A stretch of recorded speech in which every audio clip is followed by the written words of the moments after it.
Topic number 3 लिखे, भारतीय संविधान की प्रमुख विशेषताएं। हो गया, सर अभी शुरू करो। नोट्स भी शेयर किए थे ना। सर अभी इस टॉपिक का नोट्स भी आप टेलीग्राम में शेयर किए थे। हाँ, लेकिन हमको लगा कि आप लोग लिखेंगे नहीं, इसलिए मैंने डिलीट कर दिया।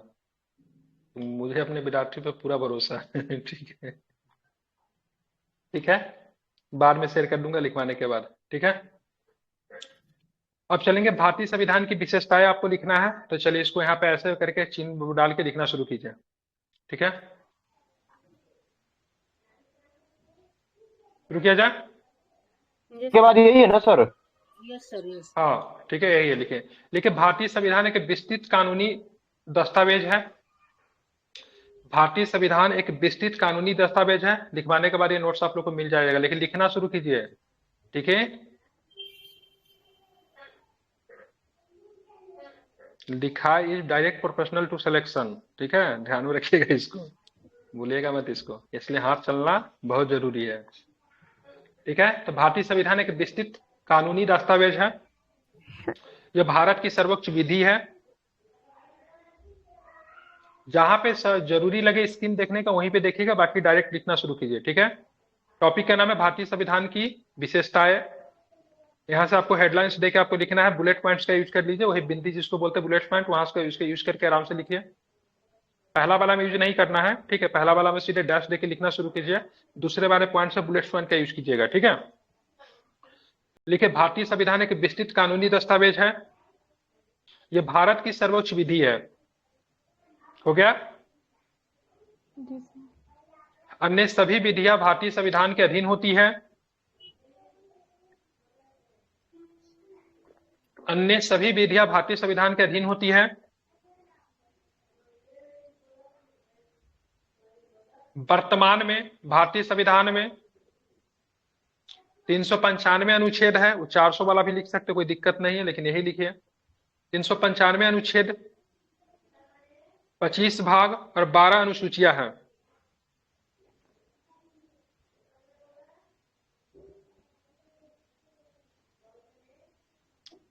लिख लिए? हेलो जी लिख लिया।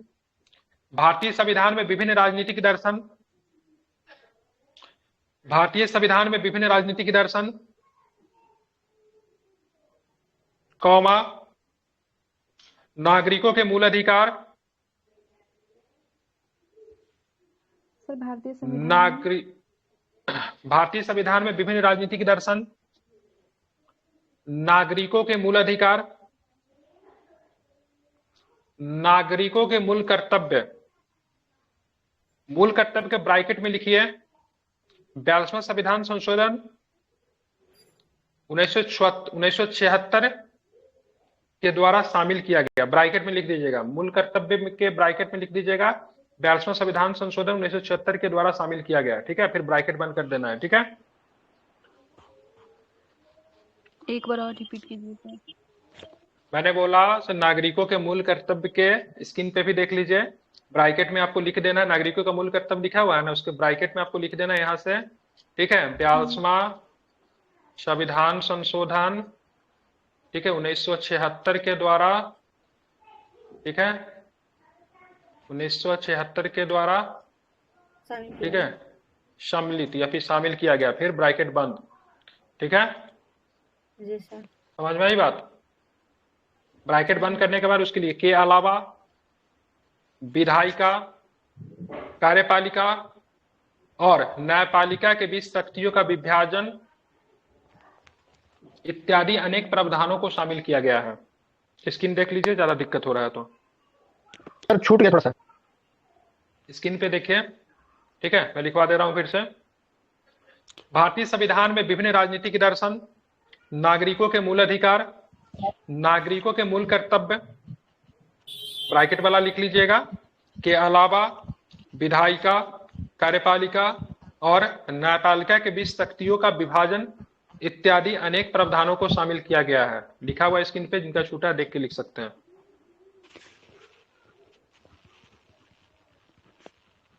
ठीक है,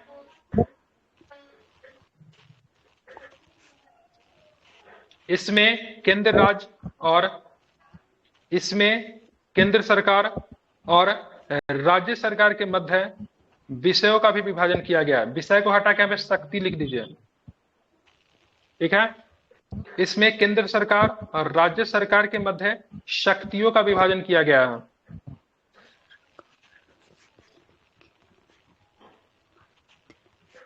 ठीक है, बोलते रहिए ताकि मैं समझूंगा। आप लोगों ने लिख लिया फिर मैं आगे बढ़ूंगा। जी सर, हो गया। शक्तियों का विभाजन सर किया गया है। हाँ, कॉमा किया गया के बाद कॉमा, ताकि जी सर। ताकि इन दोनों के बीच उत्पन्न होने वाले मतभेदों को न्यूनतम किया जा सके या फिर कम किया जा सके। सर थोड़ा स्लो कीजिए, कल जैसा लिखवाइए धीरे धीरे।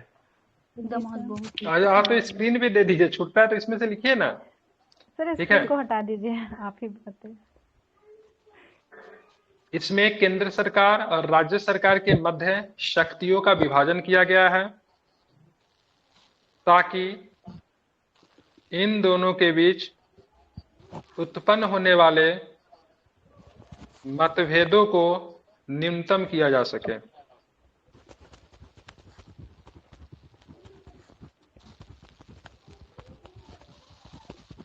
फिर से रिपीट करो।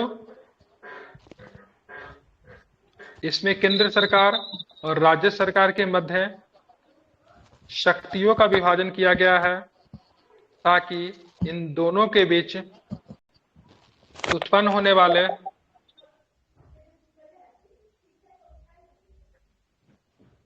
मतभेदों को न्यूनतम किया जा सके।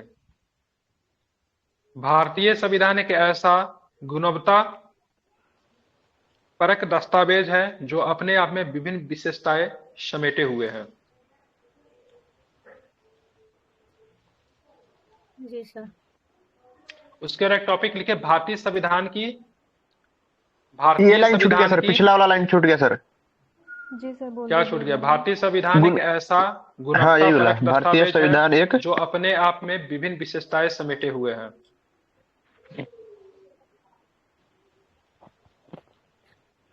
ठीक है, एक यहाँ पे टॉपिक लिखे भारतीय संविधान की कुछ अन्य महत्वपूर्ण विशेषताएं। ठीक है, और उसको टॉपिक को ऐसे अंडरलाइन कर दीजिएगा सर, जो ऐसे करके, में जो अपने आप में विभिन्न विशेषताएं समेटे हुए हैं।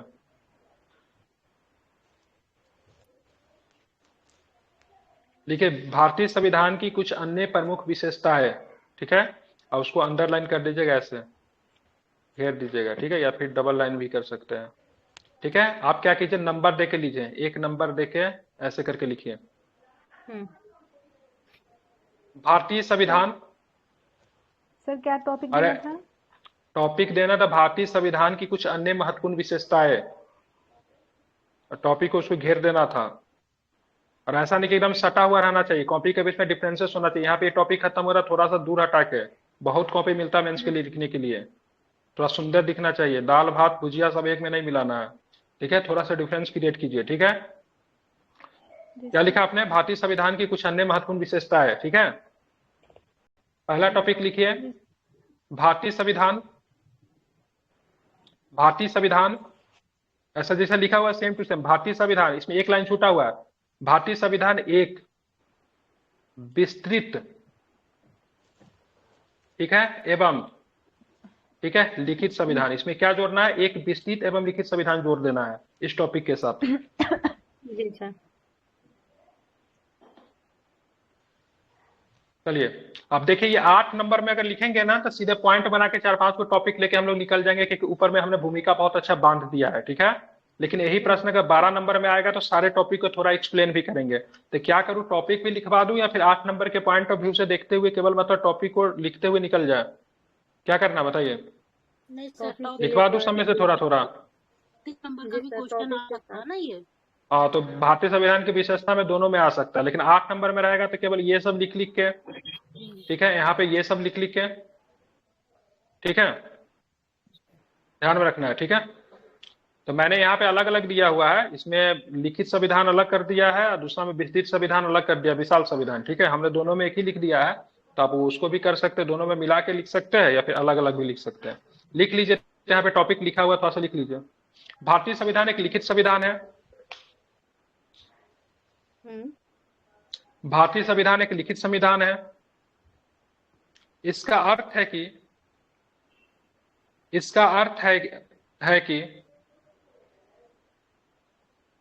भारत के संविधान को लिखने के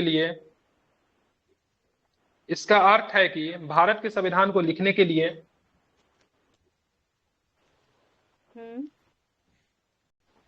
एक समर्पित संविधान सभा का गठन किया गया था।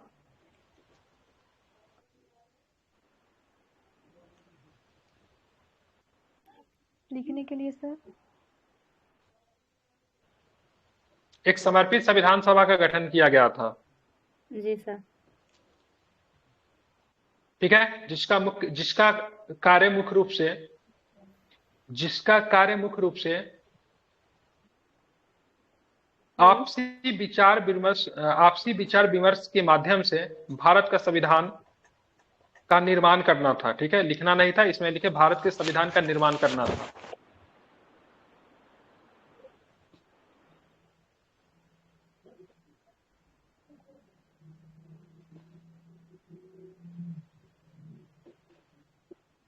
जी सर। संविधान की उपस्थिति, लिखिए आगे का टॉपिक, संविधान की उपस्थिति कई देशों में, नहीं इसी में लिखना है, संविधान की उपस्थिति कई देशों में होती है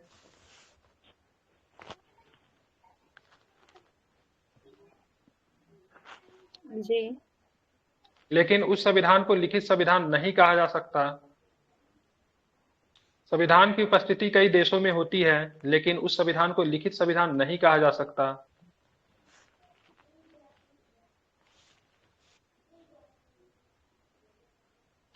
संविधान की उपस्थिति कई देशों में होती है लेकिन उस देश के संविधान को लिखित संविधान नहीं कहा जा सकता। जी सर। उदाहरण के लिए ब्रिटेन में संविधान तो है लेकिन वह लिखित संविधान नहीं है।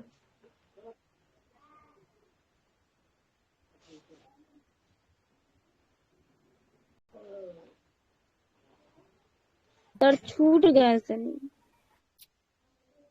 छूट गया था, इसमें से देख के फिर लिखिए कहाँ से छूट गया बताइए।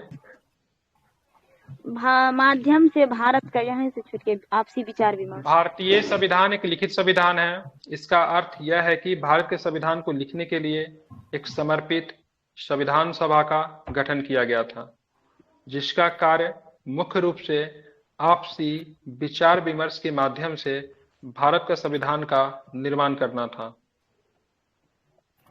कई देशों में संविधान की उपस्थिति तो होती है, या फिर कई देशों में संविधान उपस्थित तो होता है लेकिन उस संविधान को लिखित संविधान नहीं कहा जा सकता।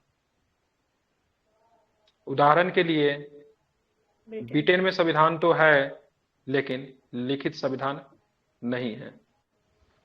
ठीक है, ध्यान रखेंगे। बल्कि वहां पे लिखे बल्कि ब्रिटेन का संविधान, उसी में लिखे बल्कि ब्रिटेन का संविधान, बल्कि ब्रिटेन का संविधान विभिन्न परंपराओं, न्यायिक निर्णयों और संसद के द्वारा न्यायिक निर्णयों और संसद के द्वारा पारित कानूनों के माध्यम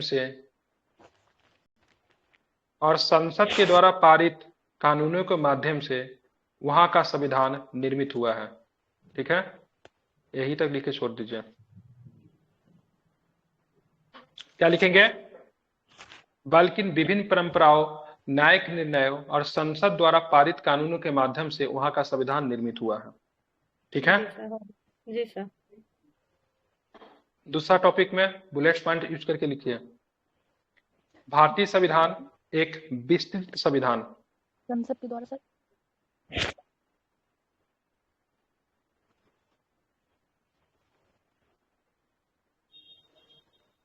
भारतीय संविधान एक विस्तृत संविधान। ठीक है, जी सर। भारत का संविधान, ये टॉपिक लिख लिए? जी sir. 2 number topic bullet point, या फिर टॉपिक जब लिख लिए तो लाइन मार के लिख सकते हैं। ठीक है, जब टॉपिक नहीं लिखेंगे तो बुलेट पॉइंट देके आप लोग आराम से लिख सकते हैं। ठीक है, भारत का संविधान एक अत्यंत विशाल संविधान है, या फिर विस्तृत भी लिख सकते हैं, कोई दिक्कत नहीं है।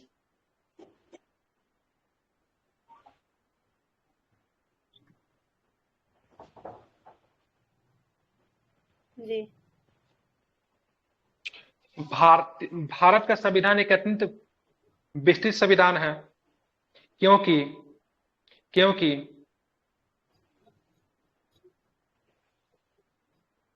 क्योंकि क्योंकि यहाँ संघ और राज्य का एक ही संविधान है। क्योंकि यहाँ संघ और राज्य का एक ही संविधान है। हम्म।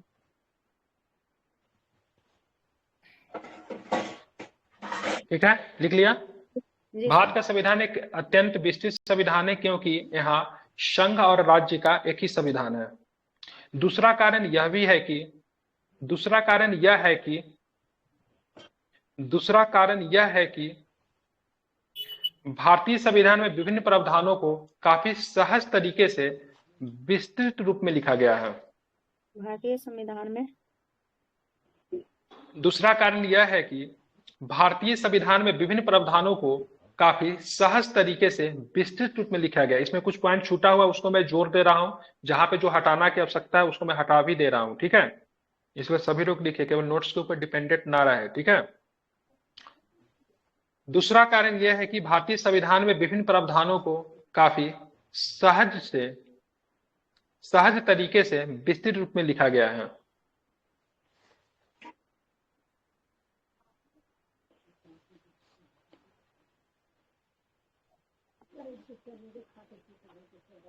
हम्म।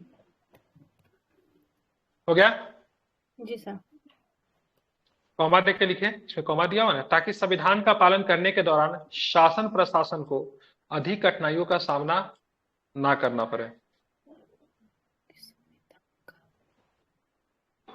ताकि संविधान का पालन करने के दौरान शासन प्रशासन को अधिक कठिनाइयों का सामना ना करना पड़े।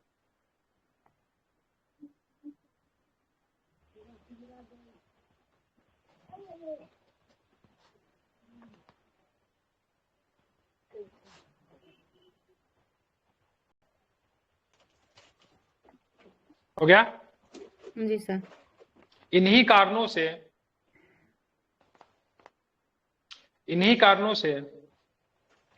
भारतीय संविधान एक विस्तृत संविधान बन जाता है।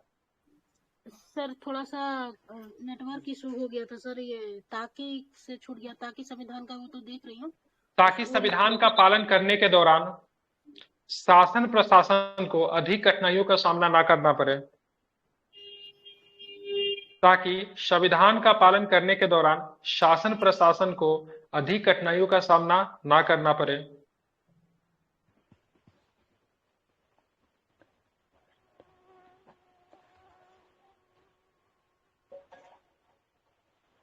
जी सर। हो गया? जी। जी सर, हो गया। इन्हीं कारणों से भारतीय संविधान एक विस्तृत संविधान बन जाता है।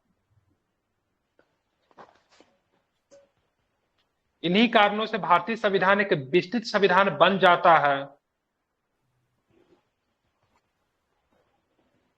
इन्हीं कारणों से भारतीय संविधान एक विस्तृत संविधान बन जाता है।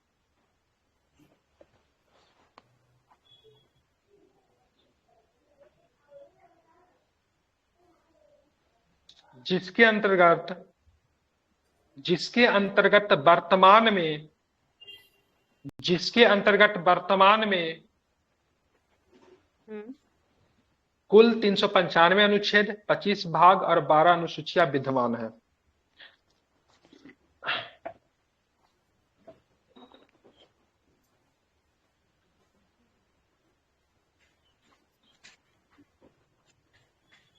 जिसके अंतर्गत भारतीय संविधान एक विस्तृत संविधान बन जाता है।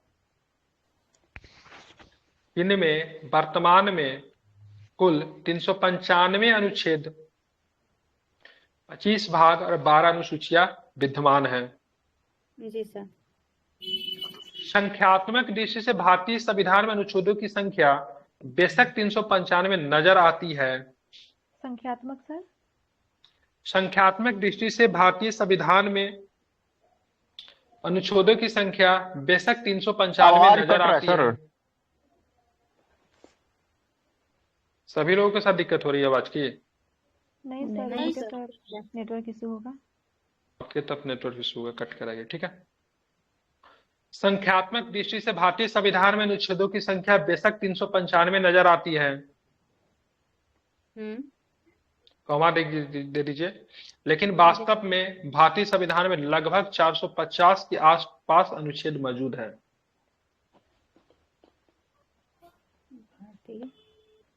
ठीक है, ध्यान में रखिएगा। सर एक बार और लेकिन वास्तव में भारतीय संविधान में लगभग 450 के आसपास अनुच्छेद मौजूद हैं। ठीक है, ध्यान में रखना।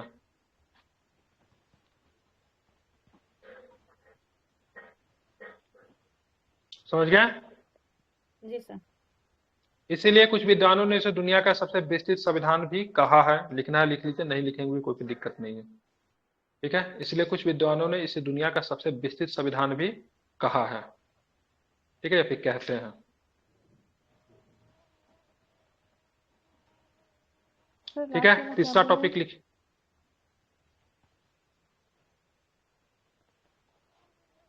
इसीलिए कुछ विद्वान इसे दुनिया का सबसे विस्तृत संविधान भी कहते हैं।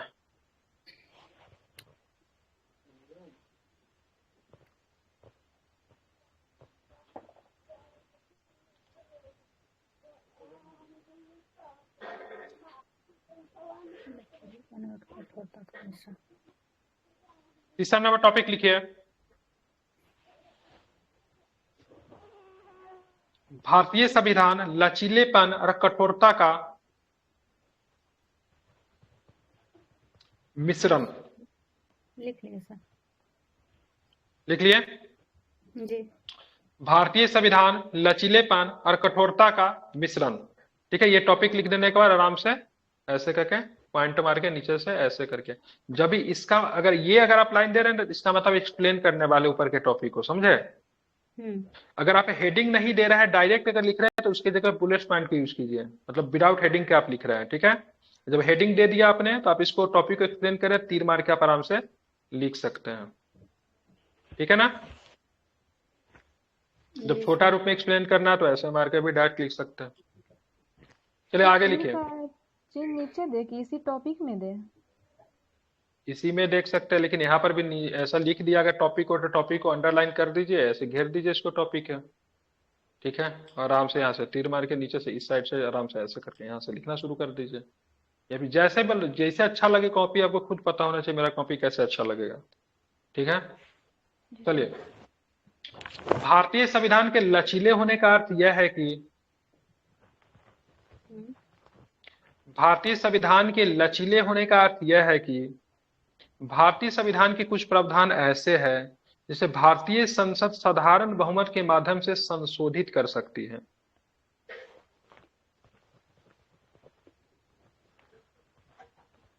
भारतीय संविधान के लचीले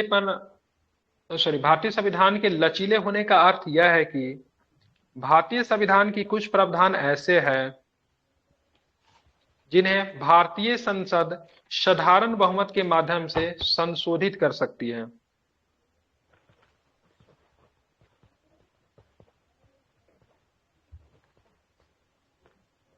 हो गया? जी सर। उदाहरण के लिए राज्यों के नाम, उदाहरण के लिए के बाद ये वाला कॉमा मत दीजिएगा, ये वाला लाइन का यूज कीजिएगा। ठीक है, उदाहरण के लिए ये वाला लाइन या फिर ये वाला पॉइंट। ठीक है, उदाहरण के लिए राज्यों के नाम, उनकी सीमा इत्यादि में संशोधन भारतीय संसद साधारण बहुमत के माध्यम से ही कर सकती है। सर धीरे धीरे बोलिए सर। हम कितना धीरे धीरे बोले? ठीक है, उदाहरण के लिए राज्यों के नाम, उनकी सीमा इत्यादि में संशोधन। जो आप बोल रहे हैं ना, समझिए कि लगता है पढ़ा रहे हैं, जिस तरह से हो जाता है, थोड़ा सा स्पीड ज्यादा हो जाता है। अच्छा, ठीक है। उदाहरण के लिए राज्यों के नाम, उनकी सीमा इत्यादि में संशोधन भारतीय संसद साधारण बहुमत के माध्यम से ही कर सकती है। जी सर। ठीक है, हो गया? छूटा कि नहीं का तो बोल दीजिए, फिर रिपीट कर दूंगा। हो गया सर। चले आगे। जी सर। जबकि भारतीय संविधान के कठोर होने का जबकि भारतीय संविधान के कठोर होने का अर्थ यह है कि जबकि भारतीय संविधान के कठोर होने का अर्थ यह है कि इस संविधान के कुछ ऐसे प्रावधान भी हैं जबकि भारतीय संविधान के कठोर होने का अर्थ यह है कि इस संविधान के कुछ ऐसे प्रावधान भी हैं जिन्हें संशोधित करना भारतीय संसद के लिए आसान नहीं होता है।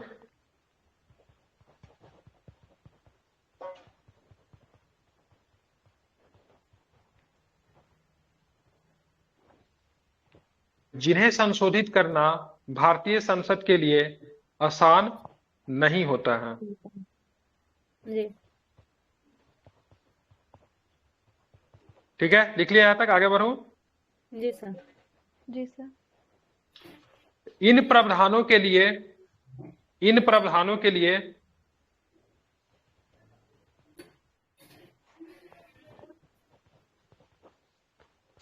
इन प्रावधानों के लिए न सिर्फ संसद के दोनों सदनों में विशेष बहुमत इन प्रावधानों के लिए न सिर्फ संसद के दोनों सदनों में विशेष बहुमत की आवश्यकता होती है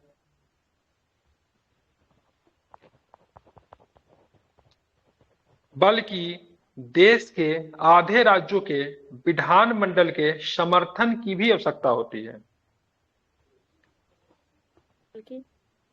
इन प्रावधानों के लिए न सिर्फ संसद के दोनों सदनों में विशेष बहुमत की आवश्यकता होती है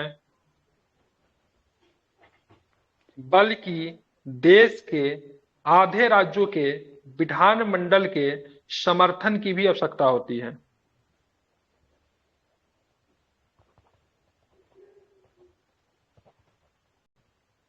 इन प्रावधानों के लिए न सिर्फ संसद के दोनों सदनों में विशेष बहुमत की आवश्यकता होती है बल्कि देश के आधे राज्यों के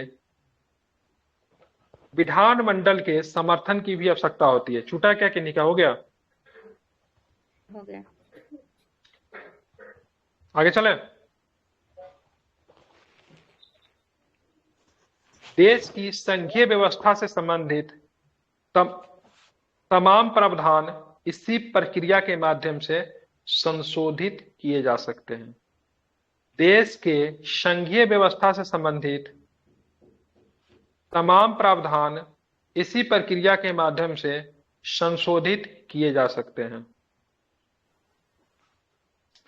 देश की संघीय व्यवस्था से संबंधित तमाम प्रावधान इसी प्रक्रिया के माध्यम से संशोधित किए जा सकते हैं।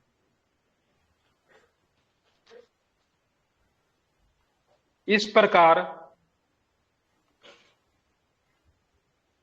भारतीय संविधान लचीलेपन और कठोरता का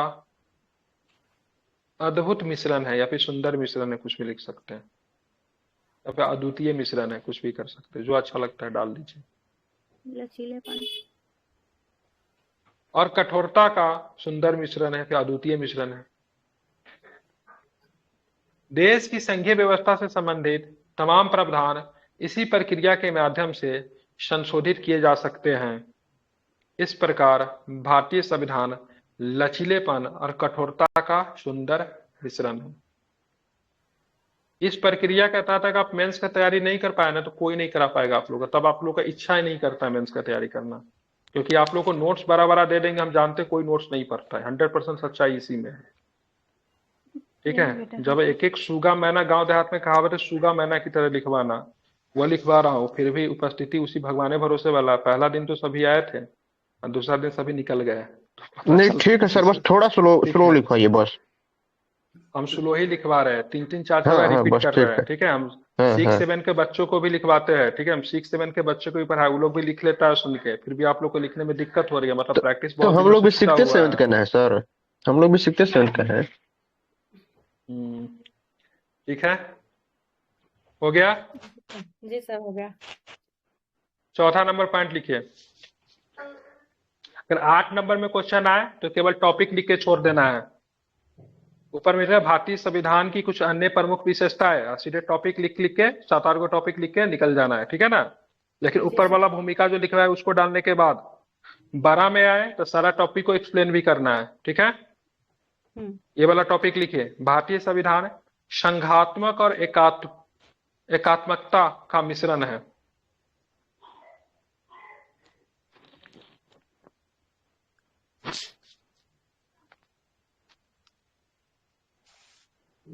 भारतीय संविधान संघात्मकता और एकात्मकता का मिश्रण है।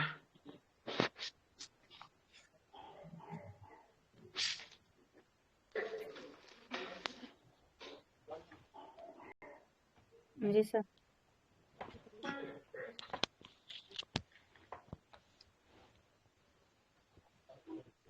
लिखिए, भारतीय संविधान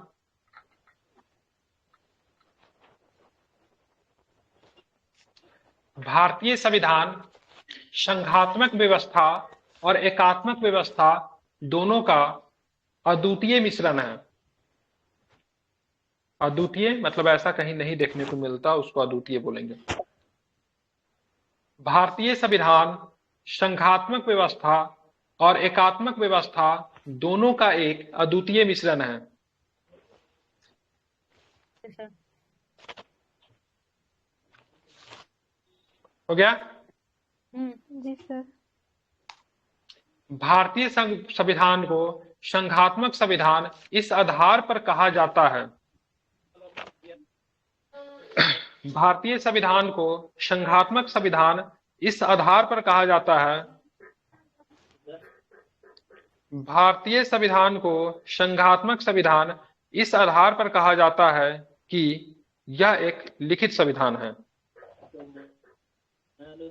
भारतीय संविधान को संघात्मक संविधान इस आधार पर कहा जाता है, यह एक लिखित संविधान है, कौमा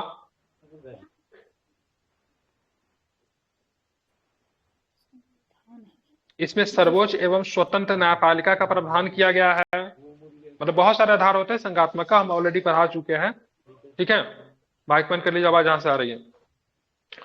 भारतीय संविधान को संघात्मक संविधान इस आधार पर कहा जाता है क्योंकि यह एक लिखित संविधान है। उसके कॉमा देके लिखिए, इसमें सर्वोच्च एवं स्वतंत्र न्यायपालिका का प्रावधान किया गया है। इसमें सर्वोच्च एवं स्वतंत्र न्यायपालिका का प्रावधान किया गया है जी सर।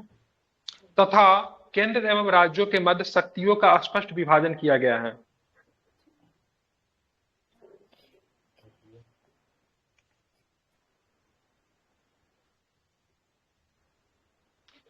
तथा इसमें केंद्र एवं राज्यों के मध्य शक्तियों का स्पष्ट विभाजन किया गया है। ये सारे लक्षण से क्या पता चलता है? भारतीय संविधान क्या है? स्वरूप में कैसा है? संघात्मक है, ठीक है। अब भारतीय संविधान स्वरूप में एकात्मक भी है, वो कैसे पता चलेगा उसके बारे में लिखिए। हो गया? यहां तक लिख लिए? केंद्र एवं राज्यों के मध्य शक्तियों का स्पष्ट विभाजन किया गया। हो गया सभी लोगों का? जी सर। सर हो गया, यहाँ तक हो गया। चलिए आगे लिखिए। जबकि भारतीय संविधान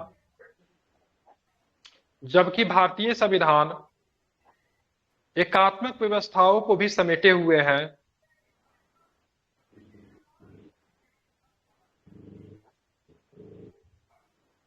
जबकि भारतीय संविधान एकात्मक व्यवस्थाओं को भी समेटे हुए है।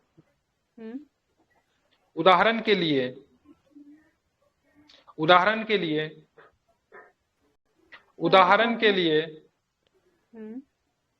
जबकि भारतीय संविधान एकात्मक व्यवस्थाओं को भी समेटे हुए है। उदाहरण के लिए, माइक बंद कीजिए जहां से आवाज आ रही, समझ में नहीं आ रही बात। उदाहरण के लिए, भारतीय संविधान में आपातकाल संबंधी प्रावधान। उदाहरण के लिए, भारतीय संविधान में आपातकाल संबंधी प्रावधानों का होना। उदाहरण के लिए, भारतीय संविधान में आपातकाल संबंधी प्रावधानों का होना।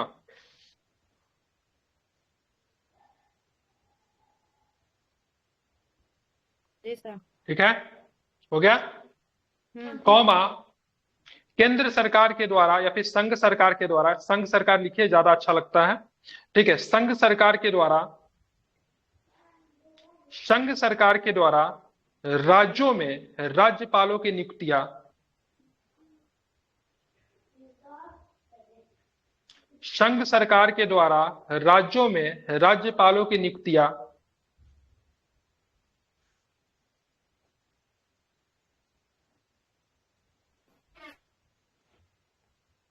केंद्र सरकार के द्वारा राज्यों में राज्यपालों की नियुक्तियां, संघ सरकार ने सर। हाँ वही संघ सरकार। अच्छे शब्दों का चयन करना चाहिए, केंद्र की जगह पे अगर संघ लिखे तो अच्छा लगता है। ठीक है, तो जहां पे लगे शब्द बदलना चाहिए, हमारे पास अच्छा शब्द है तो वहां पे उस शब्द को डालिए वहां पे। ठीक है, संघ सरकार के द्वारा राज्यों में राज्यपालों की नियुक्तियां,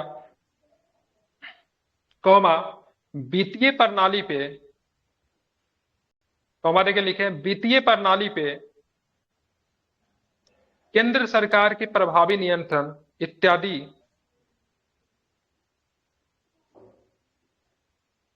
इत्यादि इत्यादि सर इत्यादि के बाद केंद्र केंद्र सरकार के प्रभावी नियंत्रण इत्यादि, मतलब वित्तीय प्रणाली पे या फिर वित्तीय मामलों पर, दोनों लिख सकते हैं, वित्तीय प्रणाली ठीक लग रहा है। वित्तीय प्रणाली पे केंद्र सरकार के प्रभावी नियंत्रण इत्यादि, हो गया। इत्यादि के बाद कॉमा देखिए, ये बंद कर दीजिए इसको। ठीक है, इन माध्यम से, मतलब इस माध्यम से परिलक्षित होती है, इस माध्यम से परिलक्षित होती है, इस माध्यम से परिलक्षित होती है कि भारतीय संविधान का एक स्वरूप, भारतीय संविधान का एक स्वरूप एकात्मक भी है। इस माध्यम से परिलक्षित होती है कि भारतीय संविधान का एक स्वरूप एकात्मक भी है। एक स्वरूप एकात्मक भी है। ठीक है, जी सर। सर परिलक्षित क्या होता है? परिलक्षित मतलब क्या बोलते हैं उसको, ज्ञात होना, ज्ञात होना। ठीक है, होना वही हुआ। ठीक है, क्लियर। जी सर। ये बड़ा टॉपिक है, आपको मतलब सीधा सीधा मतलब एग्जाम में 8 नंबर में भी आ सकता है। भारतीय संविधान संघात्मक एकात्मक का एक मिश्रण, इसको कीजिए तो सीधे इसको लिख दीजिएगा तो 8 नंबर वाला में चल जाएगा। थोड़ा सा इसमें और भी बढ़ाकर थोड़ा सा आर्टिकल्स वगैरह डाल दीजिएगा, 8 नंबर का सीधा सीधा ये टॉपिक भी हो सकता है। तो ये मत समझिए एक ही टॉपिक है, इसमें बहुत सारे टॉपिक है, अलग अलग प्रश्न बन सकते हैं, बहुत सारे डायमेंशन बन सकते हैं। ठीक है, पूछेगा कि भारत एक गणराज्य कैसा है, कैसे भारत एक गणराज्य है, तो ये वाला टॉपिक को फेंक के मारिएगा तो पूरा पूरा नंबर मिलेगा। ठीक है, समझ रहे हैं ना। तो ये अलग अलग भी टॉपिक आ सकता है छोटे छोटे में। 5वां नंबर पॉइंट लिखे, भारतीय संविधान लोकतांत्रिक गणराज्य। जी सर। बीच में एक नहीं लिखे सर, कौन सा? भारतीय संविधान एक लोकतांत्रिक गणराज्य। लिख भी सकते, कोई जरूरी नहीं वैसे लिखना। भारतीय संविधान लोकतांत्रिक गणराज्य टॉपिक दीजिए, उसके नीचे लिखे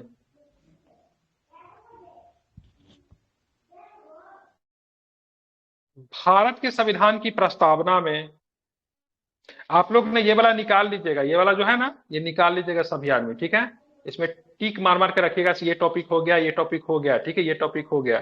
ठीक है, ये निकाल लीजिए। कितना पेज का है? 20 पेज का है। निकलवा हाँ? लीजिए सर। बहुत आगे है आप लोग। उसी टाइम आप बोले थे निकलवा लीजिएगा तो निकाल अच्छा, बोले थे हम पहले। डाले नहीं सर। अच्छा, लिखने का प्रयास भी कर चुके हैं आप लोग। जी सर। जी। ठीक है, भारत के अभी तो परफेक्शन वाला भी इसका नहीं दिया है ना, वो शायद उसी ने दे दिया है लेकिन करवा नहीं रहा। मतलब ये स्टूडेंट को खुद से करना है, लेकिन कहाँ आजकल कोई कर पाता है। ठीक है, भारतीय संविधान लोकतांत्रिक गणराज्य लिख लिया। अब लिखिए आगे, भारत के संविधान की प्रस्तावना में, भारत के संविधान की प्रस्तावना में भारत को एक लोकतांत्रिक गणराज्य बनाने का,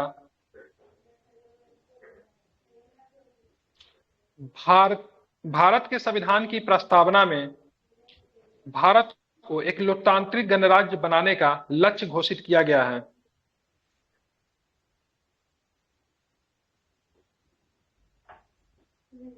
अभी नाली में छोड़ दे रखते हैं। ठीक है, भारत के संविधान की प्रस्तावना में भारत को एक लोकतांत्रिक गणराज्य बनाने का लक्ष्य घोषित किया गया है। हो गया? जी जी सर। इसका अर्थ यह है कि भारत एक गणराज्य होगा। इसका अर्थ यह है कि भारत एक गणराज्य होगा। इसका अर्थ यह है कि भारत एक गणराज्य होगा। कम से कम प्रतिदिन ना आपको अभी से मेंस के लिए कम से कम 20 से 25 पेज प्रतिदिन लिखना चाहिए, क्योंकि एग्जाम में आपको 30 पेज के आसपास कम से कम लिखना पड़ेगा। ठीक है, यहां पर तो हम लिखा रहे हैं, वहां पर तो सोच सोच के लिखना पड़ेगा। ठीक है, तो इसका अर्थ यह है कि भारत एक गणराज्य होगा और इसका राज्याध्यक्ष का चुनाव लोकतांत्रिक तरीके से किया जाएगा।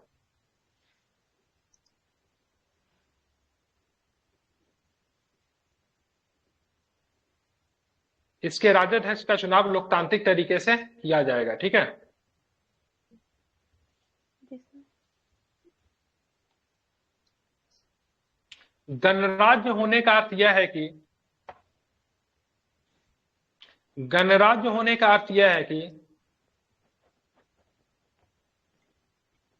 भारत का राज्याध्यक्ष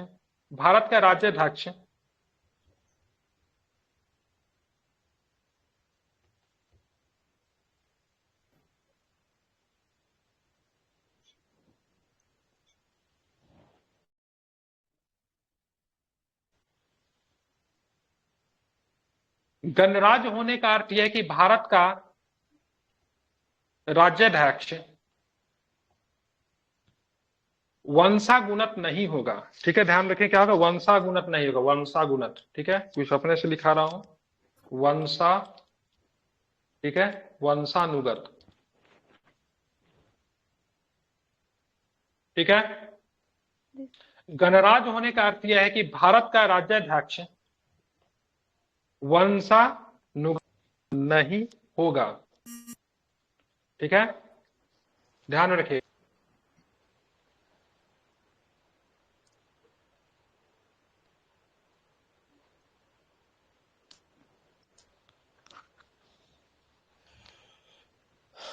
हो गया?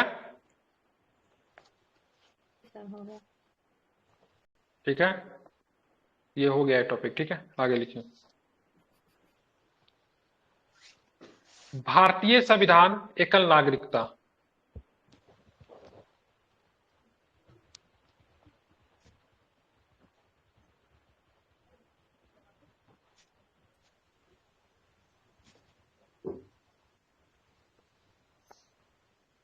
एकल नागरिकता।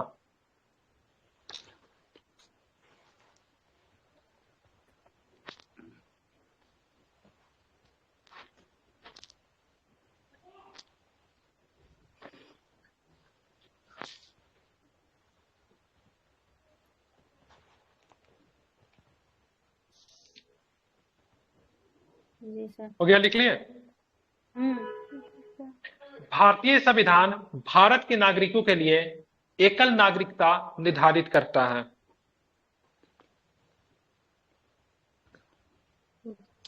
भारतीय संविधान भारत के नागरिकों के लिए एकल नागरिकता निर्धारित करता है।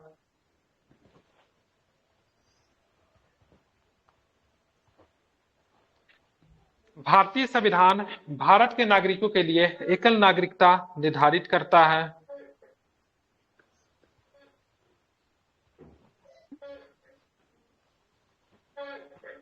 जी सर। इसका अर्थ यह है कि भारत का नागरिक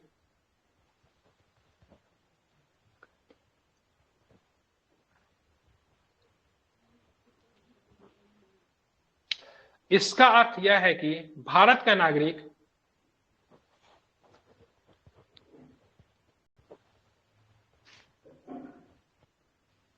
इसका अर्थ यह है कि भारत का नागरिक सिर्फ भारत का ही नागरिक होता है, वह किसी अन्य देश का नागरिक नहीं हो सकता।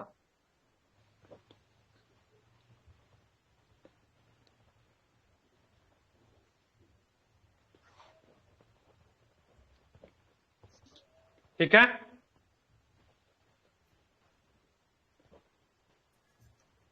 इसका अर्थ यह है कि भारत का नागरिक सिर्फ भारत का नागरिक होता है। नागरिक सिर्फ भारत का ही नागरिक होता है, वह किसी अन्य देश का नागरिक नहीं हो सकता। ठीक है, जी सर। जी सर। इसके अलावे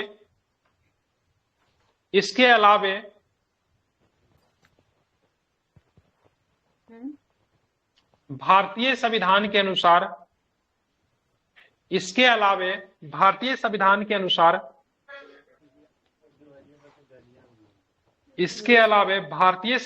अनुसार कॉमा दे दीजिए, एकल नागरिकता का एक अर्थ यह भी है कि इसके अलावे भारतीय संविधान के अनुसार एकल नागरिकता का अर्थ यह भी है कि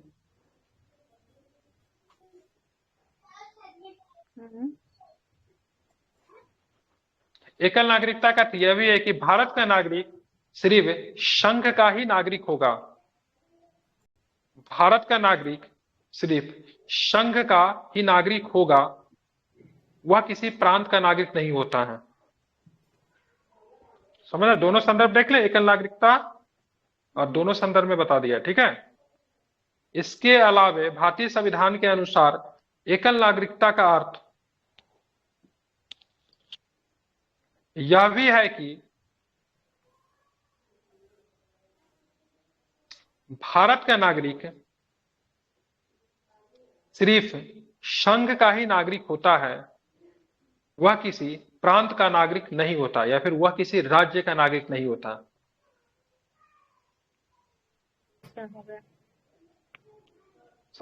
यानी यहां पे एक लाइन लिखे, यानी घरेलू और अंतर्राष्ट्रीय दोनों ही स्तर पे भारत में एकल नागरिकता को स्वीकार किया गया। ये लाइन लिख लीजिए हूबहू, यानी घरेलू और,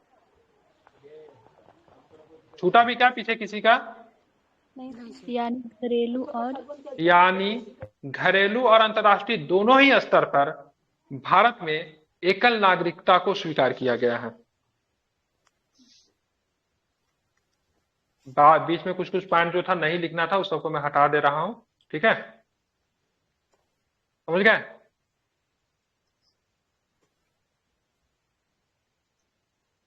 हो गया क्लियर? यानी घरेलू और अंतर्राष्ट्रीय दोनों ही स्तर पर भारत में एकल नागरिकता को स्वीकार किया गया है। क्लियर? जी सर।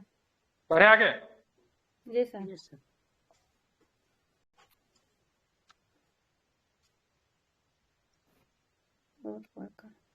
हो गया, 6 पॉइंट तो लिखवा ही दिए, इनफ है। लेकिन संसदीय व्यवस्था लिखेंगे तो एक लिख लीजिए, ये भी भारतीय संविधान की विशेषता है। हालांकि ये तो मुख्यतः ब्रिटिश संविधान की भी विशेषता है, 1935 से लिया हुआ है, तो वो भी हो जाएगा। लिख लीजिए, भारतीय संविधान संसदीय व्यवस्था, पूरा 38 नंबर का बन जाएगा। ये कितना पेज लिखा है? बहुत लिखा है। बहुत कितना? 400-500 वर्ड हुआ? जी सब हो गया होगा। लिखिए भारतीय संविधान कॉमा और लाइन देखे, संसदीय व्यवस्था लिखिए। सर मेरा भी सब जा रहा है। हाँ, तो 38 नंबर का पूरा लिखवा दिए इस क्वेश्चन को। जी सर, हाँ हो गया ये 38 मार्क का हो जाए।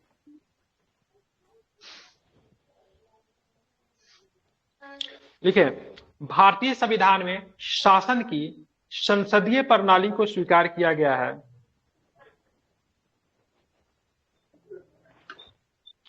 भारतीय संविधान में शासन की संसदीय प्रणाली को स्वीकार किया गया है। भारतीय संविधान में शासन की संसदीय प्रणाली को स्वीकार किया गया है।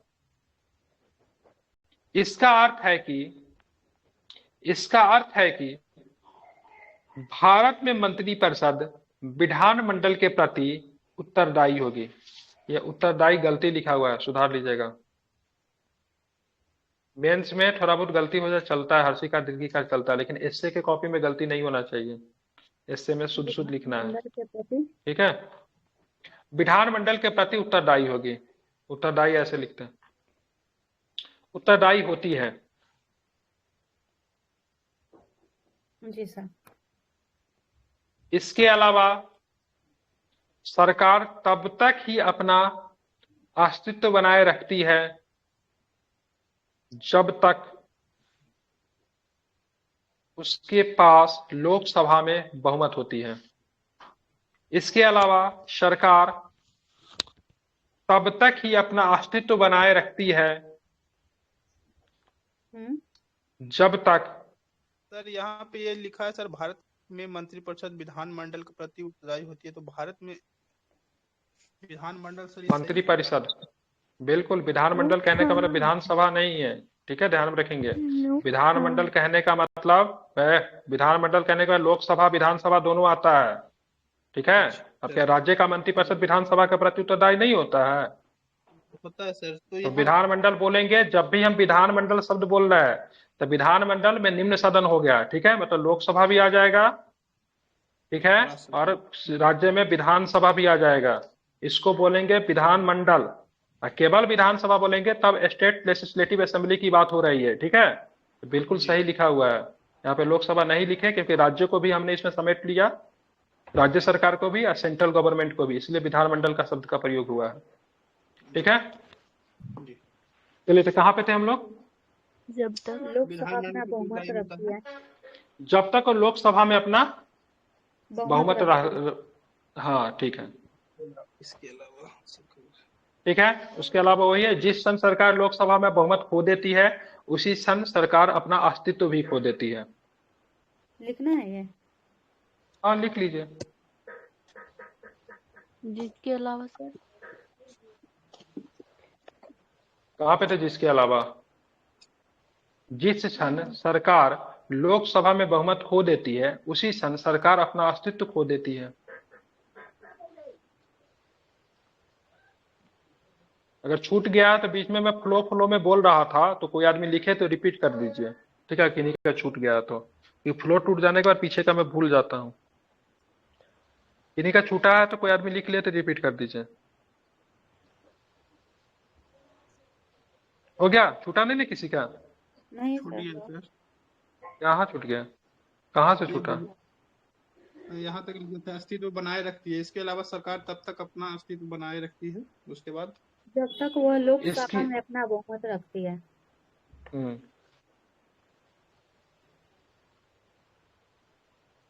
जब तक वह लोकसभा में अपना बहुमत रखती है। जिस क्षण सरकार लोकसभा में बहुमत खो देती है उसी क्षण सरकार अपना अस्तित्व खो देती है। जी सर। ठीक है, ध्यान में रखना है। अब ये सब लाइन लिखने का जरूरत नहीं है, ठीक है, बस इतना ही। संसदीय व्यवस्था में बस इतना ही लिख सकते हैं, आगे भी लिख सकते हैं, ठीक है, लेकिन छोड़ दीजिए, ज्यादा बड़ा हो जाएगा, ठीक है। एक और टॉपिक रह गया, इसको भी लिख लीजिए, ठीक है, थोड़ा सा इसमें भी लिखा देता हूँ। भारतीय संविधान संपूर्ण प्रभुत्व संपन्न राज्य। भारतीय संविधान भारत को मतलब एक संपूर्ण प्रभुत्व संपन्न राज्य बनाता है। एग्जाम में ये हमें भारतीय संविधान लगाने की जरूरत नहीं है, ठीक है, सीधे प्रभुत्व संपन्न राज्य डैश मार के भी लिख सकते हैं, ठीक है, समझ गए। समय भारतीय संविधान ये सारी चीजें हमको भारतीय संविधान की विशेषता है, इसलिए इसमें लगाया हुआ है। आप लोग सीधे प्रभुत्व संपूर्ण प्रभुत्व संपन्न राज्य मार के भी डैश मार के लिख सकते हैं, ठीक है। चलिए, भारतीय संविधान के प्रस्तावना में घोषित किया गया है, भारतीय संविधान की प्रस्तावना में घोषित किया गया है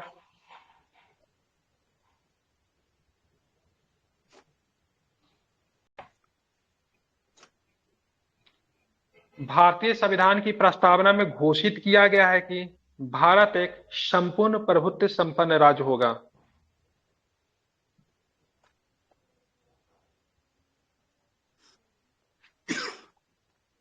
भारतीय संविधान की प्रस्तावना में घोषित किया गया। जब प्रस्तावना जब पढ़ाऊंगा तो उसका एक एक लाइन बहुत अच्छे से लिखवा दूंगा। मतलब हमारा प्रभुत्व संपन्न राज्य तो है, लेकिन किसी किसी उद्देश्य में यह प्रभावित भी होता है। किस किस कारणों से प्रभावित होता है वो सब जब डिटेल्स में प्रस्तावना पढ़ेंगे तो उसमें लिखवा देंगे। भारतीय संविधान संपूर्ण प्रभुत्व संपन्न राज्य, ठीक है, लिखिए। भारतीय संविधान की प्रस्तावना में घोषित किया गया है कि भारत एक संपूर्ण प्रभुत्व संपन्न राज्य होगा।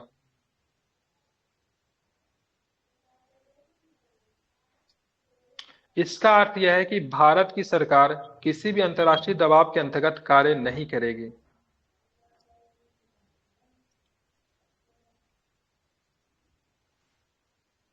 इसका अर्थ यह है कि भारत की सरकार किसी भी अंतर्राष्ट्रीय दबाव के अंतर्गत कार्य नहीं करेगी।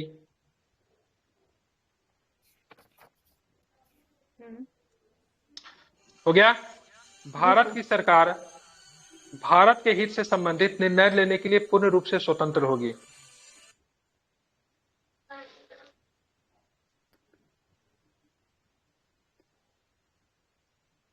भारत की सरकार भारत के हित से संबंधित निर्णय लेने की पूर्ण रूप से स्वतंत्र होगी।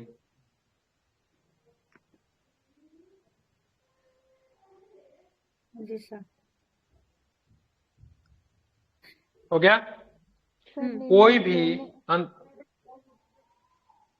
भारत की सरकार भारत के हित से संबंधित निर्णय लेने की पूर्ण रूप से स्वतंत्र होगी। कोई भी अंतर्राष्ट्रीय संस्था या संगठन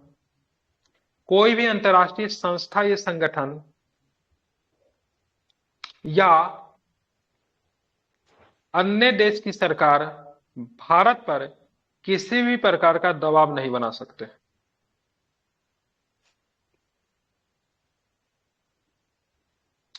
भारत की सरकार भारत के हित से संबंधित निर्णय लेने के लिए पूर्ण रूप से स्वतंत्र होगी। कोई भी अंतर्राष्ट्रीय संस्था या संगठन या अन्य देश की सरकार भारत पर किसी भी प्रकार का दबाव नहीं बना सकते। जी। ठीक है, लिखना नहीं, बस समझा रहा हूं। ठीक है, ये कंप्लीट हो गया। ठीक है, देखिए हमारी संप्रभुता जो होती है कुछ कुछ कारणों से प्रभावित भी होती है। जैसे कुछ अंतर्राष्ट्रीय संगठन हमारे संप्रभुता को प्रभावित करने की कोशिश करते हैं, खास करके उदारीकरण के दौर में। ठीक है, लिबरलाइजेशन के दौर में हमारी संप्रभुता कुछ कुछ मामलों में प्रभावित हुई है। जैसे मान लीजिए कोई अंतर्राष्ट्रीय संगठन है, कुछ नियम बनाती है तो भाई साहब कार्बन को खत्म करना है, तो भारत सरकार ये थोड़ी ना कहे कि नहीं नहीं आप खत्म करो, हम कार्बन फैलाएंगे, हम पर्यावरण की दिशा में काम नहीं करेंगे, हम जीव जंतु को संरक्षण के क्षेत्र में काम नहीं करेंगे। ठीक है, हम मॉन्ट्रियल प्रोटोकॉल को नहीं मानेंगे। ठीक है, लेकिन कुछ अच्छे कारणों से हम लोग अंतर्राष्ट्रीय नियमावली में बंधे हुए हैं, लेकिन उससे हमारी संप्रभुता प्रभावित नहीं होती है। अगर कार्बन न्यूट्रल करने का लक्ष्य विश्व ने 2050 तक रखा है तो हम लोग उसको नहीं कहेंगे भाई साहब हम क्यों मांगे, क्योंकि अंतर्राष्ट्रीय संगठन ने उसको रखा है, तो इससे हमारी संप्रभुता प्रभावित नहीं होगी। ठीक है ना। हमारी संप्रभुता प्रभावित कब होगी, जब कोई देश हम पे मतलब क्या कर रहा है, भाई साहब कोई देश हमारे ऊपर दबाव बना रहा है, तुम मतलब रूस के साथ व्यापार मत करो। ठीक है, तुम मतलब चीन के साथ अच्छा संबंध नहीं रखो। तो किसी देश के दबाव में हम किसी दूसरे देश के साथ संबंध या फिर व्यापारिक संबंध या फिर राजनीतिक संबंध कुछ भी खराब नहीं कर सकते। हमको निर्णय लेने की पूरी क्षमता है, हम अपने निर्णय लेने के लिए स्वतंत्र है। इससे हमसे क्या पता चलता है, भारत एक संप्रभु राष्ट्र है। ठीक है, देखिए उदारीकरण के दौर में संप्रभुता प्रभावित हुई है, बड़े बड़े कंपनियों ने संप्रभुता को प्रभावित करने की कोशिश की है। तो जब हम लोग प्रस्तावना पढ़ेंगे तो उसमें मैं डिटेल से समझा दूंगा। ठीक है, क्लियर, ये टॉपिक क्लियर हो गया। ठीक है, दूसरा टॉपिक क्या है,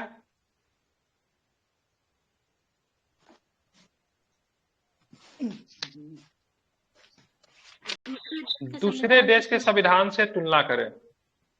ठीक है, मतलब भारतीय संविधान की तुलना करना है दूसरे देश के संविधान से। ठीक है, लिखवा दो ये वाला एक और लिखवा दे। कौन लिखवा दे, लिखाते जाइए सर, पूछिए नहीं, जो काम करना है एक आप ही बताइए।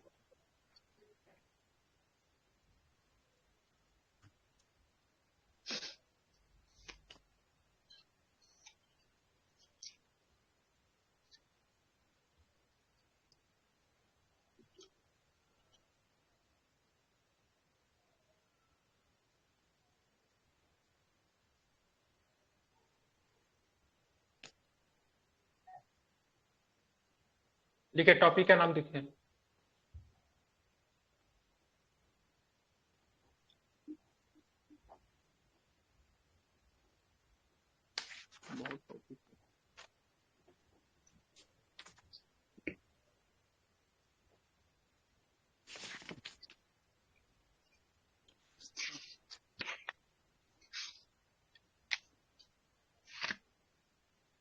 हो गया? लिखिए। जी सर।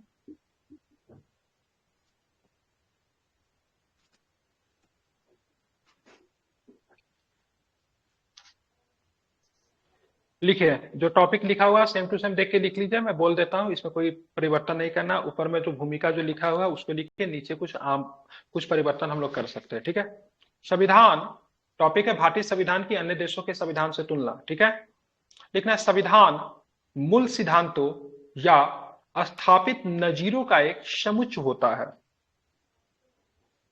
तो कितना सुंदर लाइन लिखा हुआ है, संविधान, ठीक है, मूल सिद्धांतों या, और जब भी हम लोग किसी चीज को इसके बारे में आगे इंडिकेट कर रहे हैं तो वहां पे कॉमा लगा देंगे, इसके बारे में हम बात कर रहे हैं, ठीक है। तो यहाँ पे देखिए संविधान के बाद कॉमा का यूज किया है, तो ये सब एग्जामिनर जो होता है देखता है, ठीक है। संविधान मूल सिद्धांतों या स्थापित नजीरों का एक समुच्चय होता है जिससे कोई राज्य या अन्य संगठन अभिशासित होते हैं।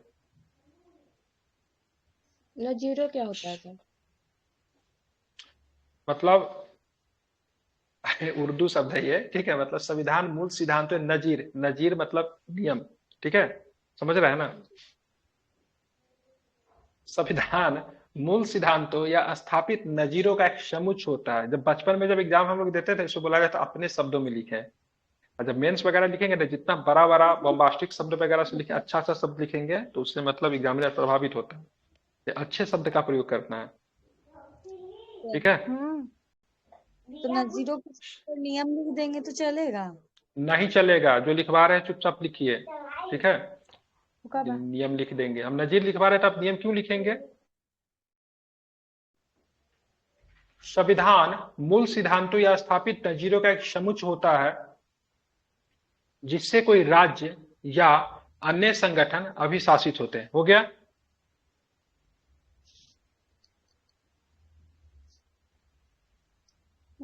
यह वह विधि है जो किसी राष्ट्र के शासन का आधार होती है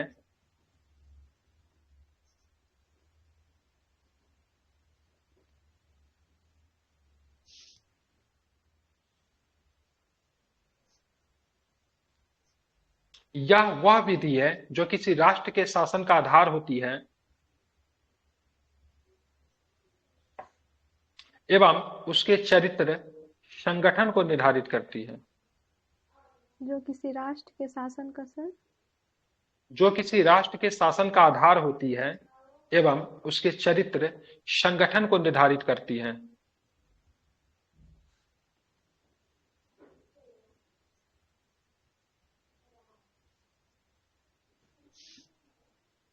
यह लिखित या अलिखित दोनों रूपों में हो सकता है।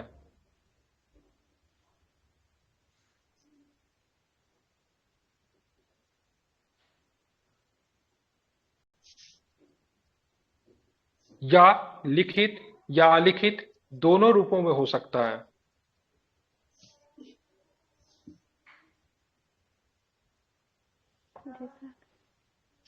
यद्यपि संयुक्त राज्य अमेरिका के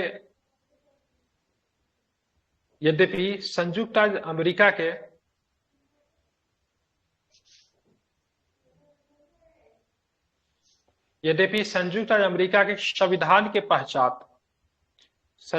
अमेरिका के संविधान निर्माण के पश्चात अधिकतर देशों में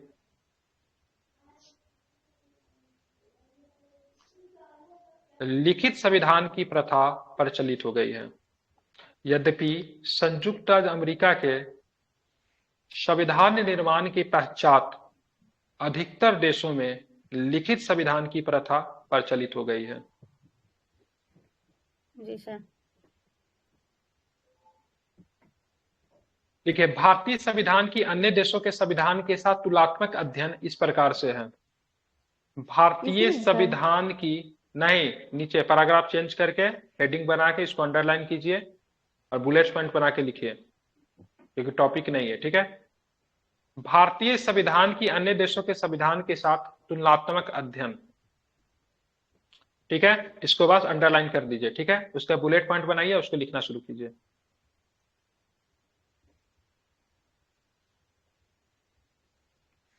जी सर। लिखिए, संविधान की तुलना का प्रथम आधार शासन प्रणाली है। शासन प्रणाली को इन्वर्टेड कमा के अंदर लीजिएगा। सर बुलेट संविधान पॉइंट की, क्या होता है सर? यही बिंदी को बुलेट पॉइंट बोलते हैं। अच्छा अच्छा, ठीक है सर। संविधान की तुलना का प्रथम आधार है शासन प्रणाली, जो भारत के संदर्भ में संघात्मक है। संविधान की तुलना का प्रथम आधार शासन प्रणाली ही होता है। तो भाई साहब, संविधान कैसा है? ठीक है, सबसे पहले शासन प्रणाली को देखेंगे। जी सर। देखेंगे, संविधान की तुलना का प्रथम आधार शासन प्रणाली है। शासन प्रणाली है जो भारत के संदर्भ में संघात्मक है,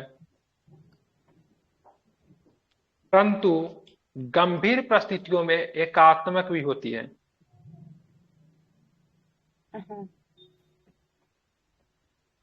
वही अमेरिका और जर्मनी में संघात्मक, वही ठीक है, अमेरिका और जर्मनी में संघात्मक। देख रहे हैं, भारत के संविधान के अमेरिका, जर्मनी, फ्रांस और जापान के संविधान से तुलना कर रहा है। ठीक है, तो अन्य देशों के संविधान से इसी तरीके से शासन प्रणाली के आधार पे अन्य देशों के संविधान से भारत के संविधान की तुलना में कर रहा हूं। ठीक है, भारत के संदर्भ में जो भारत के संदर्भ में संघात्मक है, परंतु गंभीर परिस्थितियों में एकात्मक भी होती है। गंभीर परिस्थिति क्या होगा? जब इमरजेंसी लग जाए तो गंभीर परिस्थिति। जब इमरजेंसी जब लगेगा तो राज्य के पास तो पावर नहीं रहती है ना,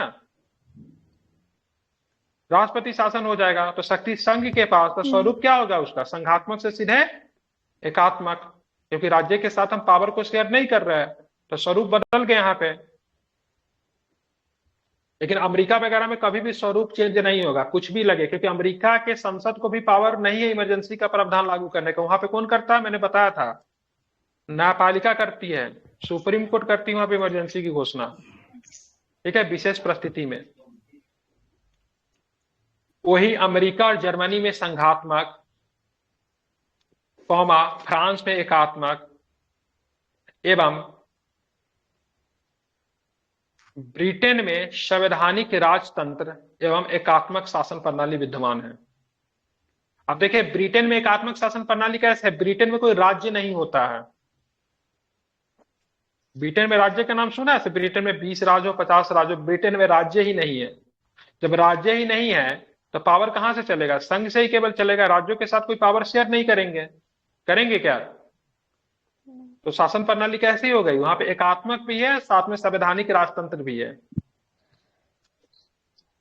वही अमेरिका और जर्मनी में संघात्मक, फ्रांस में एकात्मक एवं ब्रिटेन में संवैधानिक राजतंत्र के साथ एकात्मक शासन प्रणाली विद्यमान है। क्लियर? जी सर। शासन प्रणाली के आधार पे लिखना नहीं है, शासन प्रणाली के आधार पे, ठीक है, विभिन्न देशों के संविधान से हमने भारत की संविधान की तुलना कर ली। क्लियर हो गया? अगर छूटा है तो बोलिए, फिर से समझा देता हूं। बीच में आप बोल भी सकते हैं, सर ये लाइन समझ में नहीं आया, इसको एक्सप्लेन कर दीजिए। ठीक है, क्योंकि मैं इसको बिल्कुल बेसिक लेवल से शुरू कर रहा हूँ। ऐसा सुविधा आपको कहीं भी नहीं मिलेगा जहाँ पे एक एक लाइन समझा के बुला के आपको तोता मैना की तरह सिखाया जाएगा। ठीक है, टेलीग्राम पे तो बिल्कुल ही नहीं मिलेगा, किसी कोचिंग इंस्टीट्यूट में मुश्किल से मिल जाए तो ठीक है। ठीक है, चलिए, क्लियर होगा ये? चलिए, आप चलेंगे लोकतंत्र के संदर्भ में भारत के संविधान के विभिन्न देशों के संविधान से तुलना करेंगे। ठीक है, मतलब सरकार की प्रणाली कैसी, शासन का प्रणाली तो देखिए, अब सरकार की प्रणाली देखते हैं। ठीक है, तो लिखिए, लोकतंत्र के संदर्भ में दूसरा बुलेट पॉइंट डाल के, ठीक है, बीच में स्पेस दीजिएगा, कम से कम ना 1 बित्ता स्पेस होना चाहिए, कम से कम इतना स्पेस, कम से कम देख रहे, कम से कम इतना स्पेस दिया कीजिए दूसरे पॉइंट के बीच में। कॉपी बहुत देता है वहां पे, चिंता की बात नहीं है। ठीक है, इस बार सुनते और भी कॉपी बढ़ा दिया है पिछले बार की कंपेयर में। ठीक है, लोकतंत्र के संदर्भ में, लोकतंत्र के संदर्भ में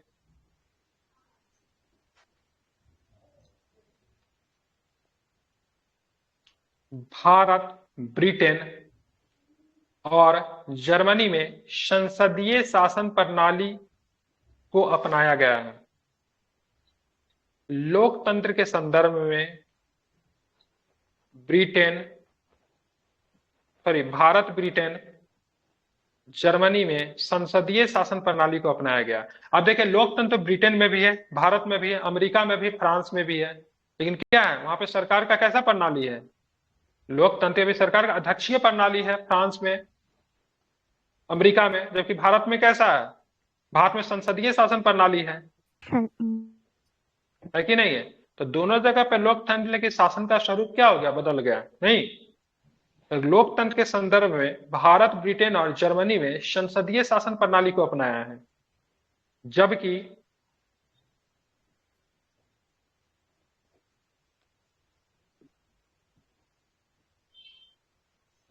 अमेरिका अध्यक्षीय प्रणाली पर आधारित है।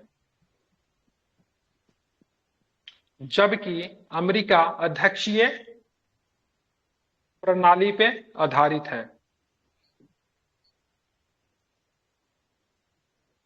जहां पे अध्यक्षीय शासन प्रणाली है वहां पे कार्यपालिका का मतलब जो शक्ति जो होगा राष्ट्रपति के पास होगा। ठीक है, ध्यान में रखेंगे। संसदीय शासन प्रणाली में कार्यपालिका की वास्तविक शक्ति की बात करेंगे ना, प्रधानमंत्री के पास होता है। ठीक है, हो गया। जबकि अमेरिका में अध्यक्षीय प्रणाली पे आधारित है। लिख लिए? जी सर। वही फ्रांस में राष्ट्रपति और प्रधानमंत्री दोनों के पास, वही फ्रांस में राष्ट्रपति और प्रधानमंत्री दोनों के पास कार्यपालिका की निश्चित शक्तियां होती है। ये सब पॉइंट लिखा रहा है, इससे पॉलिटी का आपका बेसिक कॉन्सेप्ट भी क्लियर इससे हो रहा होगा। ठीक है, जी सर। वही फ्रांस में राष्ट्रपति और प्रधानमंत्री दोनों के पास कार्यपालिका की क्या होते हैं? निश्चित शक्ति होती है। राष्ट्रपति के पास भी है, प्रधानमंत्री के पास भी है। जबकि अमेरिका में कार्यपालिका की शक्ति राष्ट्रपति के पास होगी। भारत में, और बात करेंगे कहां पे? ब्रिटेन में, कार्यपालिका की शक्ति मतलब किसके पास होगी? प्रधानमंत्री के पास होगा। ठीक है, और वहां पे राष्ट्राध्यक्ष जो होगा वह क्या होगा? केवल नाम मात्र का प्रधान होगा। ठीक है, इसलिए भारत के राष्ट्रपति की तुलना ब्रिटेन के राजा या फिर रानी से करते हैं कि नहीं करते हैं? अध्यक्षीय शासन प्रणाली में एक चीज और होता है, वहां पे जो राष्ट्राध्यक्ष जो होगा ना, वो मतलब सर्वासर्वी होगा और जनता के द्वारा डायरेक्ट निर्वाचित भी होता है, प्रेसिडेंटल फॉर्म ऑफ गवर्नमेंट में। मालदीव अभी चर्चा में रहा, वहां पर भी प्रेसिडेंटल फॉर्म ऑफ गवर्नमेंट ही है। उसको राष्ट्रपति को सदन से कोई लेना देना नहीं होता है। ठीक है, डायरेक्ट जनता के द्वारा निर्वाचित होता है। हाँ, वही फ्रांस में राष्ट्रपति और प्रधानमंत्री दोनों के पास कार्यपालिका की निश्चित शक्तियां होती है, अर्थात वहां अर्ध संसदीय और अधिशात्मक प्रणाली को अपनाया गया है। कितना बढ़िया लाइन लिखा हुआ है।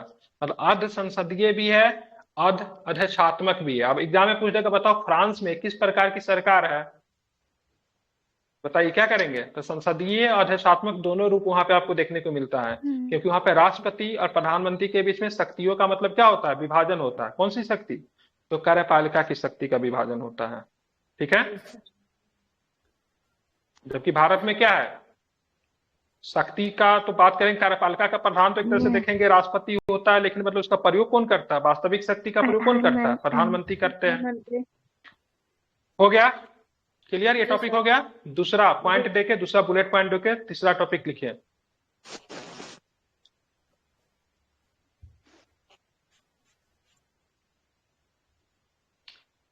तुलना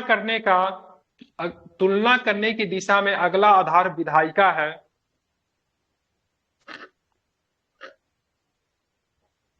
विधायिका का मतलब विधायक नहीं। ठीक है, ध्यान में। उसी तरह विधानसभा का अर्थ, विधानमंडल का अर्थ विधानसभा नहीं होता है, उसी तरह से विधायिका का अर्थ, ठीक है, विधायक नहीं होता है। ठीक है, विधायिका का अर्थ संसद कह सकते हैं। लोकसभा, राज्यसभा, निम्न सदन, उस सदन के जो सदस्य जो होते हैं दोनों को संयुक्त रूप से विधायिका कहते हैं। ठीक है,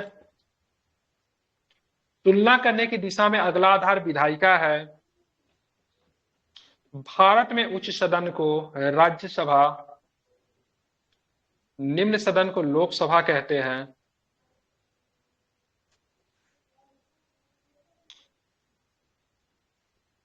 तुलना करने के अगला आधार विधायिका है। भारत में उच्च सदन को राज्यसभा,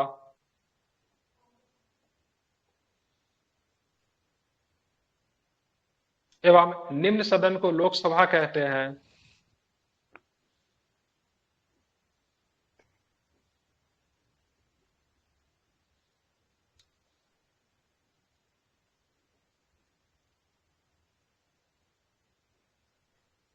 दोनों को संयुक्त रूप से संसद कहा जाता है। दोनों को संयुक्त रूप से, हालांकि राष्ट्रपति भी संसद में शामिल होती है, लेकिन यहाँ पे हम विधायिका की बात करें इसलिए छोड़ रहे हैं, ठीक है। दोनों को संयुक्त रूप से क्या कहते हैं? संसद कहा जाता है। सर विधायिका में विधानसभा और विधान परिषद भी हो सकता है। बिल्कुल हो सकता है, क्यों नहीं हो सकता? स्टेट की बात करेंगे तो होगा ही। दोनों को संयुक्त रूप से संसद कहा जाता है। जी सर। जबकि जबकि जबकि अमेरिका में विधायिका को कांग्रेस कहा जाता है। ये पॉइंट बुला के लिख दिया है, लेकिन ये इसी में लिखाएगा, अलग से पॉइंट बना के मत लिखिएगा। पैराग्राफ चेंज करके लिख सकते हैं, क्योंकि जबकि लग गया है। या फिर जबकि लगा देंगे ना तो इसी लाइन में डायरेक्ट भी लिख सकते हैं। अगर जबकि नहीं लगाएंगे तो पैराग्राफ चेंज करके लिखेंगे। अगर जबकि लगा रहे हो तो आप इसी लाइन में ढाके लिख दीजिए, कोई दिक्कत नहीं है। जबकि अमेरिका में विधायिका को कांग्रेस कहा जाता है। जबकि अमेरिका में विधायिका को कांग्रेस कहा जाता है। जबकि अमेरिका में विधायिका को कांग्रेस कहा जाता है, वहां उच्च सदन को सीनेट एवं निम्न सदन को प्रतिनिधि सभा कहा जाता है।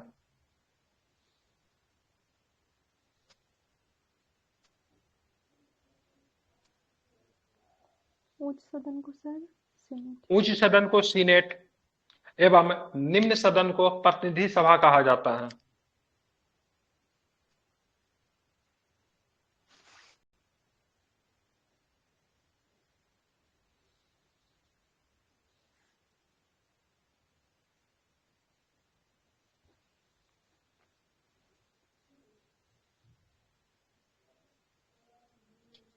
हो गया? पैराग्राफ चेंज कर लीजिए। जर्मनी के संदर्भ में जर्मनी के संदर्भ में जर्मनी के संदर्भ में बात करें तो, जर्मनी के संदर्भ में पैराग्राफ चेंज करके लिखिएगा। जर्मनी के संदर्भ में बात करें तो, जर्मनी के संदर्भ में बात करें तो वहां भी संघीय विधायिका के 2 सदन हैं। जर्मनी के संदर्भ में बात करें तो वहां भी संघीय विधायिका के 2 सदन हैं। उच्च सदन को बुंडेस्वात एवं निम्न सदन को बुंडे स्टॉक कहा जाता है। ये सीनेट वगैरह को अंडरलाइन कर दीजिएगा, ठीक है? जी सर। उच्च ठीक है। सदन को सर उच्च सदन को बुंडेस्वात लिखा हुआ देख लीजिए यहाँ पे, एवं निम्न सदन को बुंडे स्टॉक कहा जाता है। हो गया, ये टॉपिक हो गया। अगला पॉइंट बना के न्यायपालिका के संदर्भ में लिखिए। देखिए, ये हम पढ़ाए थे, सेंट्रल और स्टेट के बीच में रिलेशन पढ़ाए थे। जो पढ़े होंगे लक्ष्मीकांत उनको बहुत अच्छे तरीके से समझ में आ रहा होगा, बहुत आसान लगा होगा उनको समझने में, क्योंकि सेंट्रल स्टेट रिलेशन हम पढ़ा चुके हैं। कौन सा चैप्टर पढ़ाए थे? फेडरलिज्म पढ़ाए थे ना, फेडरल सिस्टम। हाँ। तो उसी में सब ये पढ़ना था, ठीक है? अभी न्यायपालिका समझाएंगे तो और अच्छे से समझ में आ जाएगा। हो गया ये? जी सर, हो गया। अगली तुलना, सॉरी सीधे लिखे, पॉइंट बना के लिखे। न्यायपालिका के संदर्भ में देखा जाए तो, अब न्यायपालिका के संदर्भ में तुलना कर रहा है, ठीक है? न्यायपालिका के संदर्भ में देखा जाता, पॉइंट बना के लिखे। न्यायपालिका के संदर्भ में देखा जाए तो भारत में एकीकृत और एकहरी, इसमें एकहरी लगा दीजिएगा, ठीक है? भारत में एकीकृत और एकहरी न्यायपालिका है। भारत में एकीकृत और एकहरी न्यायपालिका है, लिखिएगा ध्यान से। न्यायपालिका के संदर्भ में देखा जाए तो क्या? बोलिए बोलिए सर। न्यायपालिका के संदर्भ में देखा जाए तो भारत में एकीकृत और, ठीक है, एकहरी, एकहरी होता है कि इकहरी होता है? एक हरी, ठीक है। ये खड़ी होगा। ठीक है, एकीकृत और एकहरी न्यायपालिका है। ठीक है,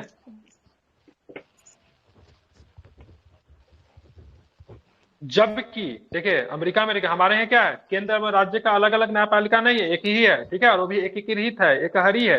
जबकि अमेरिका में संघ और राज्य की विधियों के लिए अलग अलग न्यायालय हैं। जबकि अमेरिका में संघ और राज्य की विधियों के लिए अलग अलग न्यायालय हैं।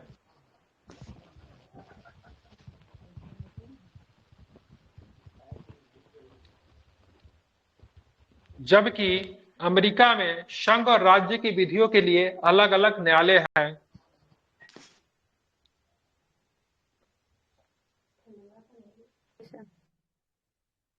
फ्रांस में न्यायपालिका को अमेरिका या भारत की तरह शक्तियां प्राप्त नहीं हैं। फ्रांस में, ठीक है, फ्रांस में न्यायपालिका को, ठीक है, फ्रांस में न्यायपालिका को अमेरिका या भारत की तरह शक्तियां प्राप्त नहीं है। फ्रांस में न्यायपालिका को अमेरिका या भारत की तरह शक्तियां प्राप्त नहीं है।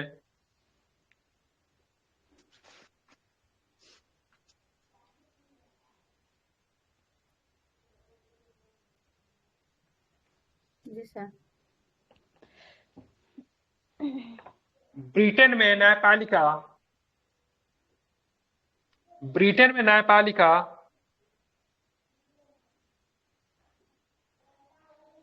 ब्रिटेन में न्यायपालिका भारत की तरह सर्वोच्च नहीं है। ठीक है, इसमें हम एक लाइन अपने से जोड़ रहे हैं। ब्रिटेन में न्यायपालिका भारत की तरह सर्वोच्च नहीं है। ब्रिटेन में न्यायपालिका भारत की तरह सर्वोच्च नहीं है।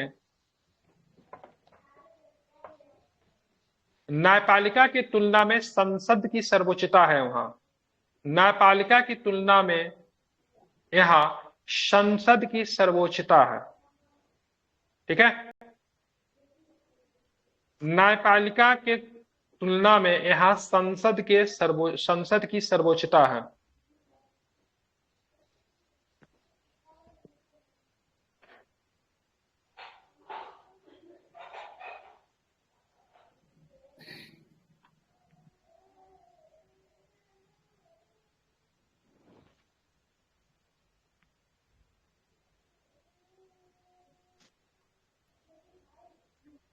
ठीक है, इसी में पैराग्राफ चेंज करके लिखिए। इसी में पैराग्राफ चेंज करके लिखिए।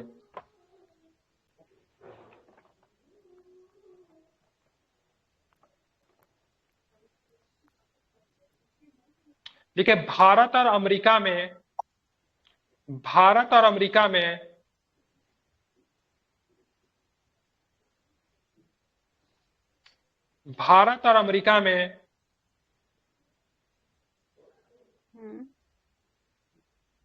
न्यायपालिका भारत और अमेरिका में न्यायपालिका न्यायिक पुनरावलोकन के साथ साथ संविधान के अभिरक्षण का भी कार्य करती है। न्यायिक पुनरावलोकन यहाँ पे लिखा हुआ अगर देखने, न्यायिक पुनरावलोकन के साथ साथ सर संविधान के अभिरक्षण का भी कार्य करती है, मतलब संविधान का रक्षक भी है। ठीक है, भारत और अमेरिका में न्यायपालिका न्यायिक पुनरावलोकन के साथ साथ संविधान के अभिरक्षण का भी कार्य करती है।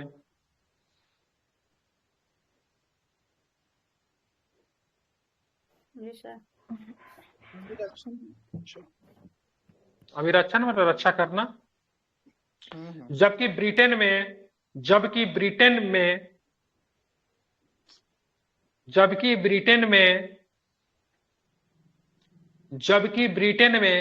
संसद द्वारा पारित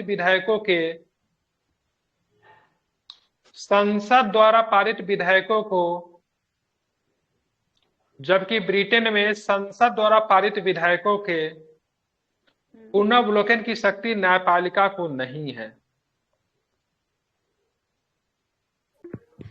जबकि संसद के द्वारा पारित विधेयकों के पुनर्वलोकन की शक्ति न्यायपालिका को नहीं है। जी सर। अर्थात ब्रिटेन में संसद सर्वोच्च है, न कि न्यायपालिका। अर्थात ब्रिटेन में संसद सर्वोच्च है, न कि न्यायपालिका। अर्थात ब्रिटेन में संसद सर्वोच्च है, अर्थात ब्रिटेन में संसद सर्वोच्च है, ना कि न्यायपालिका। मतलब कहने का मतलब है संसद अगर किसी भी तरह का कानून बना देती है तो वहां पे न्यायपालिका उसका पुनर्वलोकन नहीं कर सकती है। लेकिन मान लीजिए भारत का कोई बेसिक स्ट्रक्चर है, अभी भारत का मौलिक अधिकार है, ऐसा कोई कानून अगर संसद अगर बनाती है तो न्यायपालिका उसका पुनर्वलोकन करेगी। अगर उनको लगेगा संविधान के खिलाफ जाके कानून बना दिया है राज्य की सरकार या फिर संघ की सरकार, तो न्यायपालिका उसको क्या करेगी? निरस्त कर देगी। नहीं कर देगी निरस्त? अगर न्यायपालिका ऐसा कानून कर दे आज से किसी भी व्यक्ति को सांस लेने का अधिकार नहीं है, बात करो ऐसा बनाएगी नहीं, मतलब संघ ऐसा कोई कानून बना दे तो सीधे सीधा आर्टिकल 21 का उल्लंघन हो रहा है, नहीं हो रहा है? मौलिक अधिकार का उल्लंघन हो रहा है। हाँ। तो ऐसे कंडीशन में न्यायपालिका उसको क्या करेगा? खत्म कर देगा। लेकिन ब्रिटेन की सरकार अगर कानून बना दे आज से किसी को सांस लेने का अधिकार नहीं है, तो वहां का न्यायपालिका उसको खत्म नहीं कर सकती। इसीलिए वहां का क्या होता है? संसद सर्वोच्च है। इसलिए ब्रिटिश संसद के संदर्भ में कहा जाता है कि पुरुष को महिला और महिला को पुरुष बनाने के अलावा सारा काम कर सकती है। ठीक है, मतलब खुला छूट मिला हुआ उसको, ठीक है ना? उसको कोई भी ऊपर से कोई चेप नहीं सकता उसको से भाई तुम ये नहीं कर सकते हो। लेकिन भारत का संसद या फिर विधानसभा कोई भी कानून अगर विधानसभा तो कानून तो बनाती ही नहीं है, सॉरी में, हालांकि कुछ कुछ कानून वो भी बना सकती है कुछ कुछ मामलों में। लेकिन अगर मान भारत की संसद अगर कोई कानून बनाती है, अगर फंडामेंटल राइट के खिलाफ जा रहा है या फिर संविधान का जो बेसिक स्ट्रक्चर उसके खिलाफ जा रहा है, तो तुरंत न्यायपालिका उसका रिव्यू करेगी। ठीक है, और उसको लगेगा से नहीं होना चाहिए तो तुरंत समाप्त कर देगी। संसद कुछ कर भी नहीं सकती है इसमें। ठीक है, लेकिन ब्रिटेन में ऐसा कुछ नहीं हो सकता क्योंकि वहां पे संसद क्या है? संसद सर्वोच्च है, न कि न्यायपालिका का सर्वोच्च है। तो भारत के पास जैसा पावर है न, सेम अमेरिका के पास भी ऐसी अमूमन ऐसे ही शक्तियां दी हुई, इसलिए मैंने दोनों को एक साथ ही लिखा दिया। ठीक है, क्लियर? जी सर। सर लास्ट वाला पॉइंट छूट गया सर। क्या छूट गया लास्ट पॉइंट? ब्रिटेन में संसद लिख दीजिए, कोई आदमी लिखे है तो बोल दीजिए। ब्रिटेन में संसद सर्वोच्च है, ना कि न्यायपालिका। ब्रिटेन में संसद की सर्वोच्चता है, न कि न्यायपालिका का। ब्रिटेन में संसद सर्वोच्च है, ना कि या फिर न कि न्यायपालिका। ठीक है, जी सर। हो गया? जी। इसमें और भी देश का तुलना कर सकते हैं, लेकिन रहने दीजिए, कोई दिक्कत नहीं, इनफ है। सर। अब आते संशोधन के संदर्भ में भारतीय संविधान की तुलना करते हैं। ठीक है, लिखिए संशोधन के संदर्भ में सर बुलेट पॉइंट बना के इसमें मत लिखिएगा, दूसरा पॉइंट होगा ये। अब संशोधन के तुलना में भारतीय संविधान की तुलना अन्य देश की संविधान से करेंगे। तो भारत के संविधान के संशोधन किस आधार पे करते हैं, अन्य देश की संशोधन किस आधार पे करते हैं? तो देखेंगे संशोधन के संदर्भ में भारतीय संविधान कठोर भी है और लचीला भी है। विशेषता में ऑलरेडी हम लिखा दिए थे, देख रहे मिल रहा है कुछ कुछ पॉइंट एक दूसरे से, मिल रहा है कि नहीं मिल रहा है? सर इसका भारतीय संविधान, इसका टॉपिक फिर से बता दीजिए, हेडिंग। हेडिंग नहीं देना, इसी में तो पॉइंट बना के रखना है। हेडिंग क्यों देंगे इसमें? तो इसी में बुलेट पॉइंट बना के अगला लिखना है, मतलब इस वाले टॉपिक में नहीं लिखना, बुलेट पॉइंट बना के आगे में लिखना है। जी जी। हाँ, संशोधन के संदर्भ में भारतीय संविधान कठोर भी है और सुनम्य, या फिर लचीला भी लिख सकते हैं। सुनम्य अच्छा लग रहा है, लिख दीजिए, एग्जामिनर थोड़ा प्रसन्न हो जाएगा। ठीक है, चलिए। तो संशोधन के संदर्भ में भारतीय संविधान कठोर भी है, सुनम्य भी।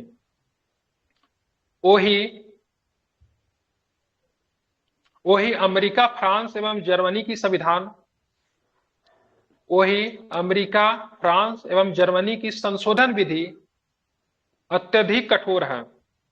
मतलब वहां पे संशोधन करना बहुत टफ हो जाएगा। भाई साहब मान लीजिए संविधान आज से 200 वर्ष पहले बना, क्योंकि जरूरी थे ना, इसे 200 वर्ष पहले मतलब लोगों का मतलब जैसी मतलब जरूरत थी वैसा ही बाद में भी रहेगा। तो संविधान को इतना ना कठोर बना दो कि समय के साथ उसे संशोधन ही नहीं किया जा सके। तो भारतीय संविधान निर्माता जो थे बहुत ही प्रबुद्ध थे। क्या थे? प्रबुद्ध थे। उनको आगे का भविष्य पता था, उनको आगे का भविष्य पता था, भविष्य में क्या क्या हो सकता था। इसलिए उन्होंने संविधान को ऐसा बनाया जहां पे संशोधन किया जा सकता है, संसद के पास संशोधन करने की शक्ति दी। इसीलिए भारतीय संविधान को जीवंत भी तो कहा जाता है, टॉपिक भी होगा हमारा। जबकि अमेरिका, फ्रांस और जर्मनी के संविधान को इतना ना कठोर बना दिया कि समय के साथ उसमें संशोधन ही नहीं हो सकता है। जी सर। जबकि ब्रिटेन का संविधान को इतना ना इजी बना दे, जो चाहे उसको संशोधन करे, संसद जैसे चाहे उसमें संशोधन कर सकता है। तो भारतीय संविधान बड़ा सुंदर है, ठीक है। यहाँ पे हमारे संविधान पे संशोधन की प्रक्रिया ऐसी है, कठोर भी है, सुनम्य भी है। वही अमेरिका, फ्रांस एवं जर्मनी की संशोधन विधि क्या अत्यधिक कठोर है। लिख लिया आपने? नहीं सर। लिखना, वही अमेरिका, फ्रांस एवं जर्मनी की संशोधन विधि अधिक कठोर है, ठीक है जी। वही अमेरिका, फ्रांस एवं जर्मनी की संशोधन विधि अधिक कठोर है, जबकि ब्रिटेन में साधारण बहुमत से संशोधन संभव है।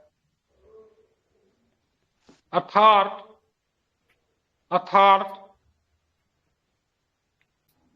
ब्रिटेन में साधारण बहुमत से संशोधन संभव है, अर्थात ब्रिटिश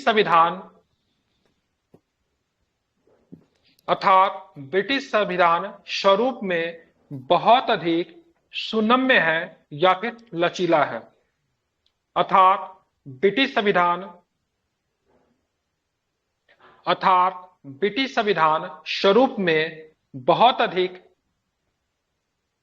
सुनम्य है या फिर लचीला है। जो लिखना लिख लिए, सुनम्य लिखिए या फिर लचीला लिखिए, दोनों मत लिखिएगा।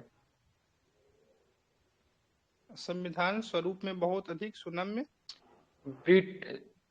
क्या लिखवा रहे थे? ब्रिटिश संविधान स्वरूप में बहुत अधिक सुनम्य। अधिक सुनम्य है, सुनम्य है मतलब लचीला है। सुनम्य और लचीला है। सुनम्य लचीला दोनों एक साथ नहीं लिखना है, या तो सुनम्य लिखना है या फिर लचीला लिखना, दोनों सेम होता है, मीनिंग दोनों सेम है। या तो लचीला लिखिए या फिर सुनम्य लिखिए। अगर शुरू से सुनम्य लिख रहा है तो सुनम्य का ही प्रयोग कीजिएगा, शुरू से लचीला लिख रहा है तो लचीला ही लिखिए, ठीक है। समझ गए? मतलब कहने का मतलब है, भारत के संविधान में अगर संशोधन करना है तो कुछ विधि साधारण बहुमत से हो सकता है और कुछ विधि विशेष बहुमत के साथ साथ राज्यों का भी अनुमति आपको लेना पड़ेगा, ठीक है।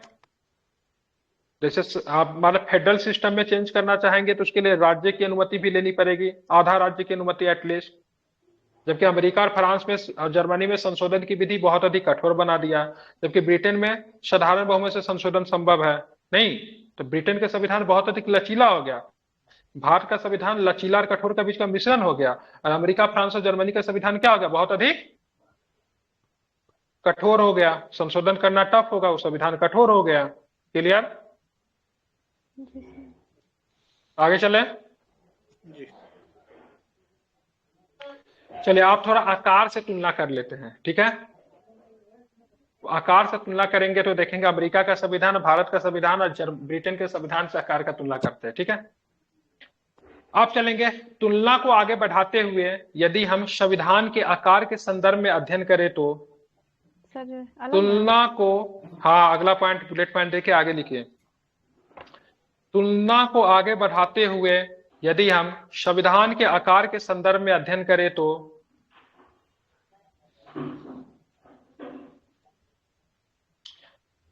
तुलना को आगे बढ़ाते हुए यदि हम संविधान के आकार के संदर्भ में अध्ययन करें तो भारत का विस्तृत है। भारत के संविधान अत्यधिक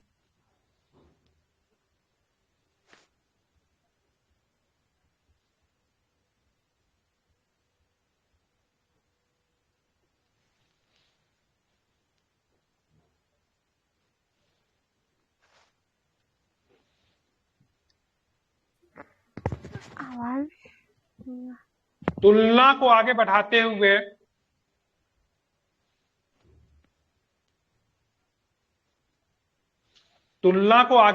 यदि हम संविधान के आकार के संदर्भ में अध्ययन करें तो भारत के संविधान का आकार अत्यधिक विस्तृत है।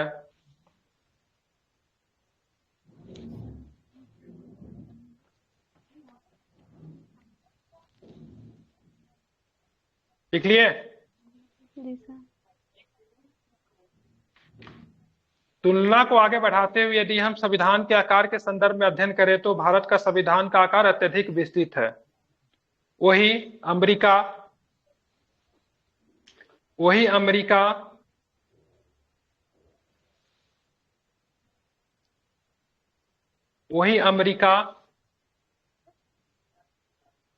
फ्रांस कॉमा देके, वही अमेरिका, फ्रांस तथा जर्मनी का आकार, वही अमेरिका, फ्रांस तथा जर्मनी के संविधान का आकार भारत के संविधान की तुलना में संक्षिप्त है। वही अमेरिका, फ्रांस तथा जर्मनी के संविधान का आकार, वही अमेरिका, फ्रांस तथा जर्मनी के संविधान का आकार भारत के संविधान की तुलना में संक्षिप्त है।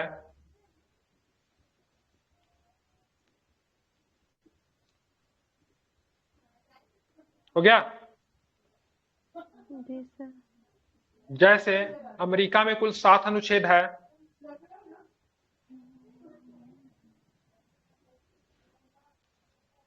जैसे अमेरिका में 7 अनुच्छेद है एवं फ्रांस में 15 अध्याय और 95 अनुच्छेद हैं। जैसे अमेरिका में कुल 7 अनुच्छेद है एवं फ्रांस में 15 अध्याय व 95 अनुच्छेद है।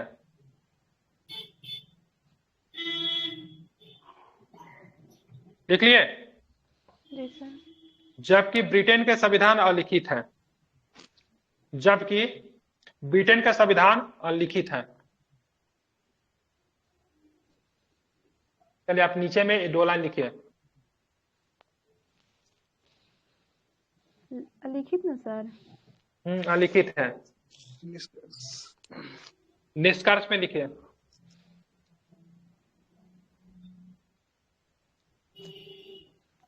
निष्कर्ष लिख लीजिए। इसका तुलना की है तो निष्कर्ष लिखना थोड़ा जरूरी हो जाएगा। लिखिए, भारतीय संविधान के निर्माण की प्रक्रिया में, भारतीय संविधान के निर्माण की प्रक्रिया में संविधान सभा ने लगभग 60 देशों के संविधानों का गहन अध्ययन किया। भारतीय संविधान के निर्माण की प्रक्रिया में संविधान सभा ने लगभग 60 देशों के संविधानों का गहन अध्ययन किया और विश्व के विभिन्न संविधानों में जो कुछ भारत हेतु उपयुक्त लगा उसे भारतीय संविधान का हिस्सा बनाया। भारतीय संविधान के निर्माण की प्रक्रिया में संविधान सभा ने लगभग 60 देशों के संविधानों का गहन अध्ययन किया और विश्व के विभिन्न संविधानों में जो कुछ भारत हेतु उपयुक्त लगा उसे भारतीय संविधान का हिस्सा बनाया। लिखे? अरे हुआ? लिख रहे हैं सर। फिर से बोल दूं, भारतीय संविधान के निर्माण की प्रक्रिया में संविधान सभा ने लगभग 60 देशों के संविधानों का गहन अध्ययन किया और विश्व के विभिन्न संविधानों में जो कुछ भारत हेतु उपयुक्त लगा उसे भारतीय संविधान की हिस्सा बनाया। ये टॉपिक आपका हो गया। अब रहने दीजिए सर। थक गए? 20 से 25 पेज रोज लिखवाऊंगा, ठीक है? तब जाके मेंस की तैयारी होगी। समझ रहा है ना? ऐसे नहीं होता है। कितना टॉपिक हुआ? पढ़ना भी है सर। हाँ, कितना टॉपिक हुआ? 4 को, 2 को कल लिखवा दिए, 2 को। कितना टॉपिक इसमें बचा हुआ अभी? 3 को। छोटा छोटा टॉपिक है, कल लिखवा दूंगा। प्रस्तावना पढ़ाने में बहुत मजा आएगा, ठीक है? मेंस प्रीलिम्स का बहुत सारा क्वेश्चन यहाँ से हो जाएगा। कम से कम 2 से